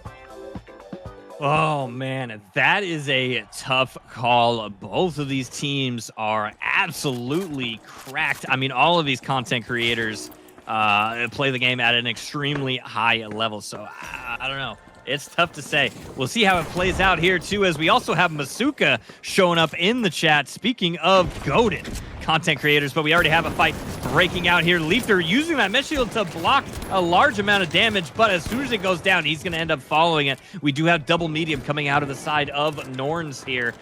And we do have big damage coming onto Sophia, but they do have Leipzig's body down. Zymers is going to opt to just toss that box away and maybe go down to go for a defib, but it's too late. Sanguine and his squad are on Zymers' tail here as he's trying to make it away with his life. This fight is breaking out here, but this box still has a long way to go before it gets plugged, Soil. Yeah, I'm surprised SWS did not kind of push that advantage. They were in a 2v3 situation. And now they see the coin in coming from Norns, and it's going to be healthy, just sitting, poking up on this high ground. Dimer's going to be looking for maybe a little bit of off angle on this bridge. Look at this triangulation. Now they're all coming in all at once. Be going in. Leafter coming out looking pretty strong with that shack, and we have Zymers regrouping together. Sophia, 1 HP, going to be taken down. Trading out the heavies, and it looks like it's Sanguine, just last one up, model in hand, gonna get some big damage, finds that trade, dodging some shots from that CB Warner Peter, but finally healthy, finds those shots that he needs to take this vault to cash out A. Yeah, I mean, if that fight is any indication how this 3v3 series is gonna go, I mean, what a long and calculated fight for the first box fight of the map. We are just now getting it plugged over on the side of A, and we got double medium, double heal beam coming out of Norns here, which I think is a pretty good setup to be able to get that plug and be able to start off on defense here as they can kind of hold hands and play close together. But it looks like Zymers is going to opt to play a little bit off and try to hold this cross here as Bottled Water and Sanguine take that zip line across. Sophia lagging a little bit behind is going to end up going up to the roof here to try to see where Norns is hiding. Yeah, and I mean, that DMAT's going to offer them a little bit. They're going to break that C4. I hope they just DMAT this down. If they're going to force the point, they'll have a little bit of extra cover. Sanguine may be prepping up for that DMAT, drop it down, but a little bit separated from the team. They need to regroup. Great play. Now we're going to be going for the force. Look at this mine combo. Maybe just a fire barrel right there. Not going to be putting any pressure. Where's this team going to be coming from? Right up from above them. They open up that hole, throw out a little bit of a gas barrel. And now Sanguine backs off. They winch this over to the corner. Block it again. RPG drops open that roof. They take out bottled water. A fight through this hole. Now taking out 2 of them. Healthy goes down. Zymers go down. Will Sanguine find that reset on bottled water? Or are we just going to be holding tight? Look at that. Grab Cube doing so much work, Dread. Yeah, I just want to point out to Zymers knew Sanguine had that cheeky mine set up, and he peeked that doorway and didn't go in thinking he knew where that mine was, but it was right around that corner on that wall. And he went and peeked at the same exact doorway and walked into the same mine that he saw earlier, ended up going down. But he is back up and ready to play here too, as we are coming up on under 30 seconds on this box. Sophia's remaining healthy. Getting a huge winch though. Sophia getting that pick in a 1v3 and somehow makes it out with her life. But immediately, Healthy is going to get defibbed right back up. And there's not a lot of time at this point. That grab cube just causing absolute chaos as they're going up and down in there. And they're going to hold on to that point thanks to Sophia's insane 1v3 winch and grab cube play. Wow, I mean, that steal, the grab cube to get the steal and the grab cube to get the stall. Sophia's really shown the depth that you can use that grab cube for. Showing out offense, defense, everything in between. Just fantastic plays.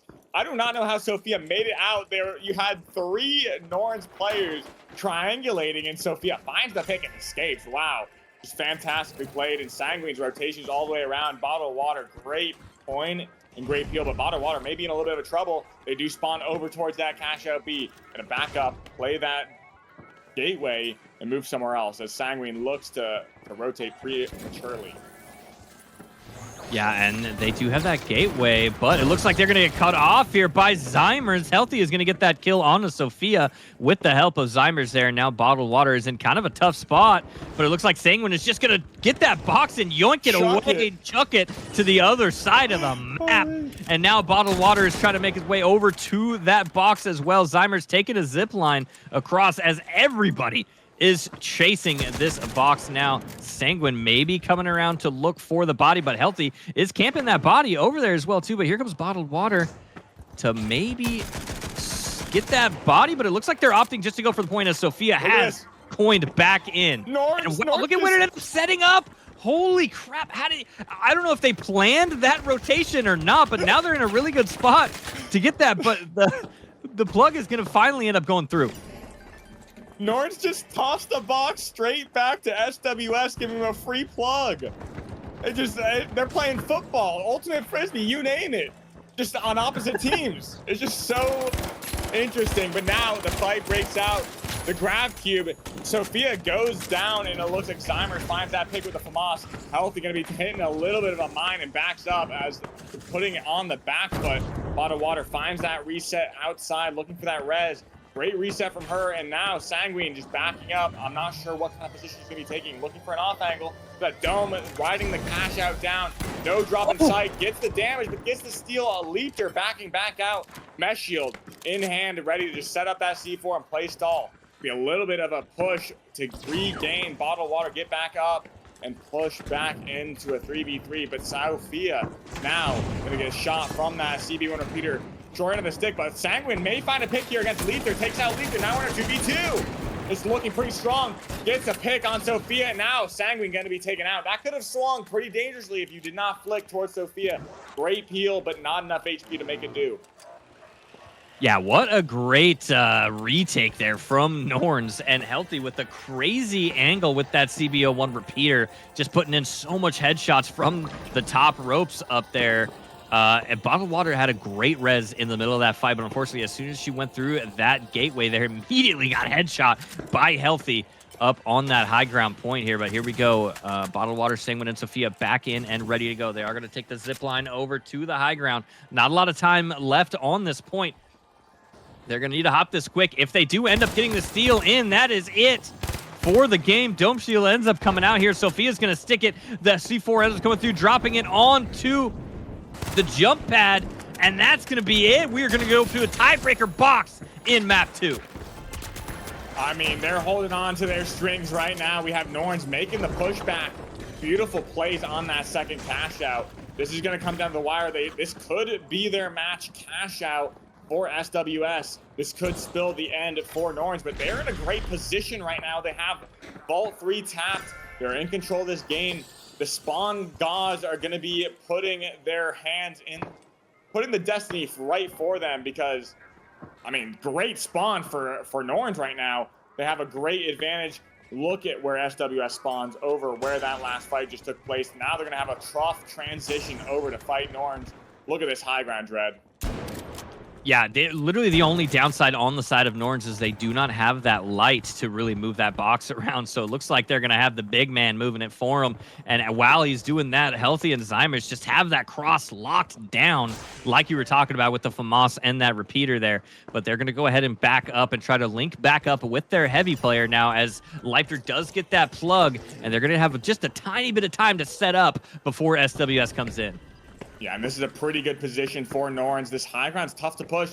You might have a little bit of a pad situation. Look at Sanguine setting up that mine over on that door in case anyone wants to chase him. I mean, he's setting up before he even knows what's going to happen. But look at this. Zymer sitting up on the high ground. Sanguine takes a big chunk of damage, and Bottle of Water going to be taken out. Great zip play to take that high ground and get that advantage. Now it's going to be Sophia and Sanguine trying to find that regroup, trying to find a little bit of a pick. We have Leether backing up on this high ground as Zymers looks to find Sanguine. Sanguine going to be taken out. Great pick, and those bodies sitting hand in hand. Be very tough to get that retake or that respawn. Yeah, holy moly, Zymers has shown up and ready to play with the crazy aggro plays coming out. They hold this box, but they don't care. He said, I'm going to zip in and get in this fight as soon as possible. Ends up taking out all 3 for Zymers. Yeah, and this box is going to come down the wire. It's going to be the last box of the game. It's going to be 40 seconds about left, right when they spawn in. Look at Zymers, also spawn manipulating. Look at Zymers. I think he saw the Ape Squad video. And here we go. Going to be pushing out, and now it's going to be 30 seconds left in this final game. Here we go. Going to come down the wire. It's going to be one last push over on SWS to try and get this steal. This could be going to a game 3. 15 seconds. It could be. Not a lot of time left on it. They're going to need to get in. They're just going to let it happen. No drop in sight. They're not going to be able to get on it in time. C4 taking out a bottle of water, and no time for them. They're going to tie things up in this lobby. And now, 1-1, Dread. What a great play by Norns at the end there. I mean, it was just so tough for SWS to get in at that last second. They were just so ready for them coming in from that bottom floor there. And like you said, we are going to a map 3 in this 3v3 to see who's going to take round 2 of the MoonDeLune Creator Cup. Yeah, and I mean, wow, what an even scoreboard. We have kills coming out from all sides. The kill scoreboard does look like a slight advantage going in the way of Norns. That's how they took it. Great frags, great kills, finding those picks early on. And Bottle Water had some great rotations, just unfortunately getting caught a little bit out in transition. But, I mean, they won that first game on Soul, so I think they can do it again. It's just going to be this one final map. Yeah, here it goes. It is all coming down to this. I mean, we could not have asked for a better ending to this Creator Cup. I mean, every team has played absolutely insane. This has been absolute cinema of a tournament. I mean, we had all the crazy cash out games ending with everybody using all their bans. Norns coming up with the 3 times wild card to make it back in to tie their way into first place to end up fighting in this 3v3. And it all comes down to this. Yeah, and now we're going to Fortune Stadium for this game decider. We're going to not going to waste any time, Dread. We're just going to go straight into this match in Fortune Stadium. This is going to be a good one. Very, very standard map. Loved by the community yet again. It has the same feelings as Sis Horizon. It's a very neutral map. You do have some situations where those pads can make it difficult to cross. However, this is going to be the deciding match. Yeah, I completely agree. And you know what? Just in honor of Rio, another goated caster, I'm going to have to bring it out. Rio always brings out the fortune cookie on Fortune Stadium. And that's one of the reasons why I love this match so much. I mean, I watched Rio so much in the early days of this game and this esports scene. And here we go. So, Soyo, for you, your fortune on Fortune Stadium is you have an iron will, which helps you succeed in everything. Well, I mean, you heard it here, guys. I don't think that could have described you any better, honestly. I mean, look, you already succeeded in life. What are you, like 7 feet tall? But here we go. We are in the game and ready to go. Both teams that has spawned in, and then we're pretty close spawns as well, as we have Norns already zipping across the map, taking this high ground pretty early on. We got Sanguine, Sophia, and Bottled Water kind of holding hands here, working their way together, kind of clearing every single room and corner. Not quite sure where they're hiding yet, I don't think. Look at Sanguine using the mantle tech up that staircase to go faster than anybody else. But Bottled Water taking a little bit of shots from Healthy already with that CBO1 repeater, but manages to dodge that. I think it was an RPG there. And Sanguine, though, is going to peek. 2 members, Healthy and Leapter, running down Sanguine. Bottled Water does end up going down there. Leapter is going to get the pick onto Sanguine. Sophia ends up turning it onto Zymers, though, living with 1 bar of HP, but it's just going to get cleaned up by Healthy and Leapter. Norns taking the first fight of the game. Yeah, and that's going to be pretty good for them. They do have Cash Out B over on that hospital over on Sector 6, and that's going to be a pretty difficult point to push. There's a lot of spawn manipulation that can occur over here, and it looks like that's exactly what's going to be happening because, I mean, look at where this vault is. Look at them spawning on the other side of the map. They're going to have a little bit of a trek. It's going to offer them plenty of times on Norns to get that plug, get a little bit of a defensive advantage, and just rotate this. But what's going on? Healthy's sitting tight up on that high ground. Maybe type into his team. Not entirely sure. Yeah, might have been just a little bit of a miscommunication issue coming through there, but SWS has jumped right into a big RPG. Both teams losing a member of their group, but we're immediately going to fib back up Healthy on the side of Norns. And it looks like Bottled Water and Sophia playing really close together here. They do have control of this cash out still. Not really sure where the rest of Norns has gone, but they did hear them take the mega pad there. And Bottled Water with a really, really good sensor nade there is gonna, I don't think it actually pinged anybody, but it got really close. Just playing this staircase here, waiting for them to go in. Playing really patient here, Sosoyo. Yeah, now Sophia's just gonna rotate around. They all just want to wait for that for Sanguine to come back in. He's ready to push in, get this stall. This is gonna be a big one. We're gonna be gumming in right from the top. DMAT from above, looking for the shoe some fish in a barrel. As Sanguine uses that model, looking to go for a flank C4. We have a mine red fire barrel up on the stairs to push away any sort of flank. But now it could be a good idea to force this point, but look at where that C4 is. It's only going to drop the wall. It might not even be able to drop that floor, but yes, it does. That RPGing the pad, that's a creative one if I've ever seen. But now, Leapter going to be in the crosshairs of the team of SWS. Zymers now looking on the defensive, trying to get that shot off on Sophia. Not going to be that much because Sophia's stuck in that grab cube. As we do, Sanguine, last one left.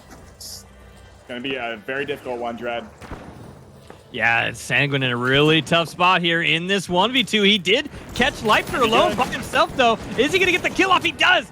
But Healthy on the other side has fibbed up Zymers, turning it back into 1v2 again, even though Sanguine did just get that pick onto Leipner. Sanguine's going to make it out with that DMAT and try to play his regen there, which he does get it back up. But we got a double medium team on the side of Norns. They do get that second defibrillator up onto the rest of their teammate here, and all 3 up. It's only Sanguine and a Dream, and there's not a lot of time left on this point. He's going to go ahead and just opt to move on to the next box and try to take position of the rest of this map, which I think is a pretty good place in Soyo. Yeah, I mean, clinical from Norns on this position, and now it's going to be them on the defensive. They have to make their way across Sector 6 over to Sector 5 as Sanguine, Bottled Water, and Sophia look to play this low ground. I mean, they just did not get that high ground in time, and now it's going to be Norns sitting up on this roof, going to have a great positional advantage yet again on top of SWS. However, the one silver lining is that they do not have to worry. Whoa, look at this pass. Look at that creativity. I've never seen that before. And they take out Zymers. Zymers going to be going down. Healthy going down. Oh my God, that pad just so catching everyone off guard. Holy. Yeah, absolutely surgical by the side of SWS. First of all, what an insanely big brain pad, but also how did all three of them take that without clipping their head or their shoulders on that roof like archway there and getting knocked off the edge? A crazy play out of SWS. No, I mean, I'm going to have to take that one for my own gameplay if I ever hop on medium. That is just brilliant, that pad, honestly. Yeah, I completely agree. SWS looking to get the tiebreaker box in on here, looking for this reverse sweep to try to come out on top here. This is the deciding game for this 3v3 series. Here we go. Looks like Sanguine taking a little bit of damage.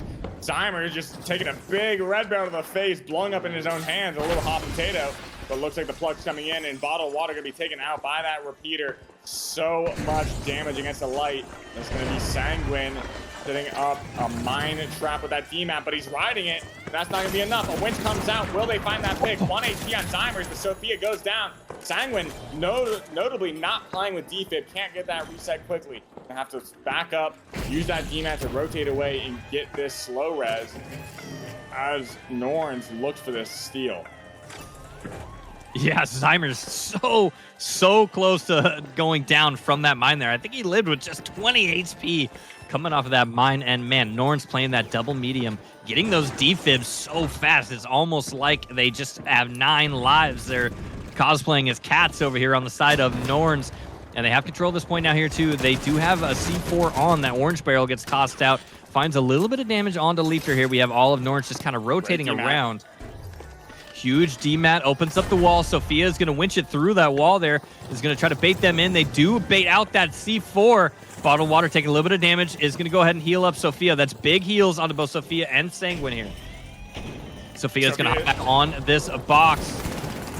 A red barrel breaking that wall over. A big waste from Sophia. Leaper goes down. Healthy goes down. Now just Steimer's up on this high ground. You need to look for a reset. You have time. You find the pick. Great pad play from Sanguine. Great sustain from Bottled Water. And Sophia finding that opening pick. Just fantastic plays. I think that's going to tie things up. I don't think they're going to have any time to look for this box. Wow. Game 3, box 3. Wow, coming down to the wire in every sense of the term. SWS holding it down. I mean, man, you cannot tell. I don't know if these players have ever played on a team together, but if they haven't, you cannot tell because these guys are playing amazing together, holding hands. Comms are on point. Bottled Water with the huge heals on the rest of the team there to keep them in the fight. And we are going into this tiebreaker box as Norns is back up and ready to go. Getting ready to fight over this vault. Sophia taking a huge RPG. Going to up to go down the staircase here. Linking in with her team, but Healthy does find the pick onto Sophia there. Sanguine is going to drop down right on top of Leaper, trying to make it out. And he's going to get picked as well. Now it's only Bottled Water. And she does have that body. And just going to hold on to that and go ahead and get that reset in. Norns is going to move this box. Yeah, Norns opting to look for D up on this high ground. I mean, historically, this building has been known as the paper mache section of this map. I mean, one small RPG in the wrong place can make this crumble. This could be quite chaotic in this sector. However, just 2 more seconds for SWS to spawn back in. Going to be rotating in from Sector 5, taking that long pad all the way over, and now going to be looking to go in. Dimer's off on the off angle, looking out for any sort of rotation. Is not privy to their positioning right now. Yeah, and I am getting a little bit of information from the production desk here. Looks like SWS is all 3 solo applicants. These people have never, ever played on a team together. They didn't even know who each other were before this Creator Cup, and they're playing absolutely insane as a team. You can't even tell that they don't know each other, and here they go, getting ready to fight this team fight here as Norn still has control of this box. Bottled Water actually dodging a little bit of shots from Zymers there. They're trying to chase down Leapter as Leapter is running away. That winch just barely missing his ankles there. But now he's caught out. He's still isolated in the middle of all three members of SWS. Bottled Water getting huge damage onto Leapter there. Sophia is going to confirm that kill. Zymers, though, with the double kill onto Sophia and Bottled Water. No, it's only Sanguine. Is Sanguine going to turn from the Zymers? He is. But now it's a 1v1 between Healthy and Sanguine. Healthy says, yeah, I'm not ready for that one, Sanguine. I'm going to go ahead and defib my teammate back up and ready to go. Zymers still has a defib available. Sanguine is still somehow alive, though, Soil. Sanguine making a run for it. He needs to play his life because 5 seconds for his team to spawn back in. There's going to be 30 seconds left in this cash out. I mean, you guys know what that means. This is going to be going down to the wire. There's plenty of time to make a last-second attempt, but it's not looking good for SWS right now. They need to find an early pick, hop on that box, or just come together as a full team. Look at this, gas on point, big damage. Sanguine may find that pick, does find the pick. They need to get on the box, break that pad, drop the box down. Here it comes. Sanguine's on it. Last thing, we need to find this pick. Dog goes down. Everything comes out. But Norns wins it. Norns with the insane stall at the end there. Holy moly. Sanguine actually hopped on that in time, and if Norns wasn't able to get that stall, they would have taken it. Again, crazy game. Norns taking the W. Norns 2-1, making the run back from that soul match. It was looking pretty bad. If I'm going to be honest with you, that soul match was not in their favor, but beautiful plays from both teams. Just such a beautiful 3v3. That means Norns comes out on top in Group 2. SWS is going to come out in second place on that 270 tie. Wow. My heart is pounding, Dread. But yeah, to calm my nerves, we should bring Moon back in, Dread. What do you think? Yeah, let's get Moon back in here. It's probably a good thing that there is no caster cam while the game is going on, because I was completely out of my chair, standing up, going crazy. I mean, holy, what a match here, Moon. How are you feeling? Oh my gosh. I don't know if it's the fact I haven't eaten today, but I'm shaking from that game. Oh my gosh, there is so much emotion. Like it was really, as you guys said, like a bajillion times down to the wire. Like both teams were playing so well, and the fact that SWS did not know each other at all before this, they really climbed the ranks and played so well together. I'm very proud of them. Yeah, I completely agree. All 6 players of both of these teams here played amazingly. I mean, man, we could not have asked for a better showdown between these 6 players. I mean, it was so close. I knew the 3v3s were going to be insane if we ever got one, but I didn't expect it to be this amazing. This was absolutely phenomenal. I mean, the entire tournament was just a brilliant show and showcase of what these creators can do. Given the wild cards that we've seen, 3x multipliers, heist cards, and bans. I mean, 12 bans in one game. I mean, it's just amazing to see. Wow, Moon, any thoughts going into the format? Did it play as you expected? Was it as chaotic and as show-bringing as you thought? I was expecting a lot of chaos, but I really feel like it was a bit more tame in Group 1, but Group 2 absolutely pulled all the stops. They pulled the tie. They pulled the triple band in the last round. Like, they did everything I didn't think was going to happen. I was like, oh, there's no way we're going to get 9 bans in one round. We're not going to get a 3v3, even though we really wanted it. They brung it. They really brung it to the table. Exactly. Dread, what do you think about the format, everything? I mean, who was your MVP, Dread, in this Group 2? Who really showed out, win or lose? I mean, the real MVP is Moon for putting together this Creator Cup here, because Peter Schmackson, Peter Jackson, I mean, this was like a movie. I mean, you could have directed Lord of the Rings with how crazy this was, but if I have to pick an absolute goated player coming out of this, I mean, I don't know, I have to give it up to Leapter, I think if I have to pick a favorite, I mean, it's such a hard choice, but Leapter, I was seeing so many crazy RPG and winch claw blocks with that mesh shield, and I pretty much ran the mesh shield the entire time. But I mean, just wow, just a crazy showing from everybody. Yeah. And as we wind down, we want to thank you for being here today. We do have Pugs later tonight, 8 p.m. ET, going it from 8 p.m. to 10 p.m. So if you want to get in on the action, want your games broadcasted, come join up on Pugs. And that, to me, is my biggest shout out alongside Justin in the back end, Moon, Dread, V, and Merch. I mean, they all showed out.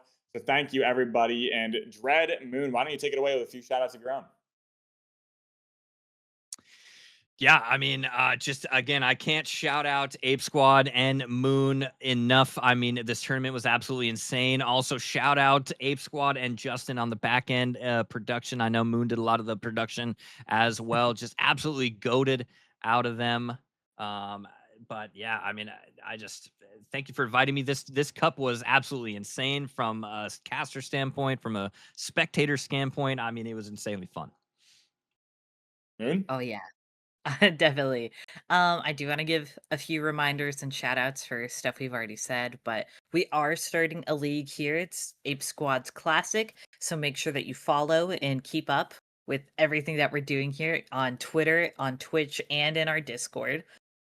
We also did have a merch drop where we released Sensoyo's amazing sweater that he's wearing right now. And a bunch of other things like a really cool banana hat and banana socks that you should totally buy. Um, Yeah. so those are two big things for Ape Squad. If you ever need an artist for emotes or PNG tubers, I'm here.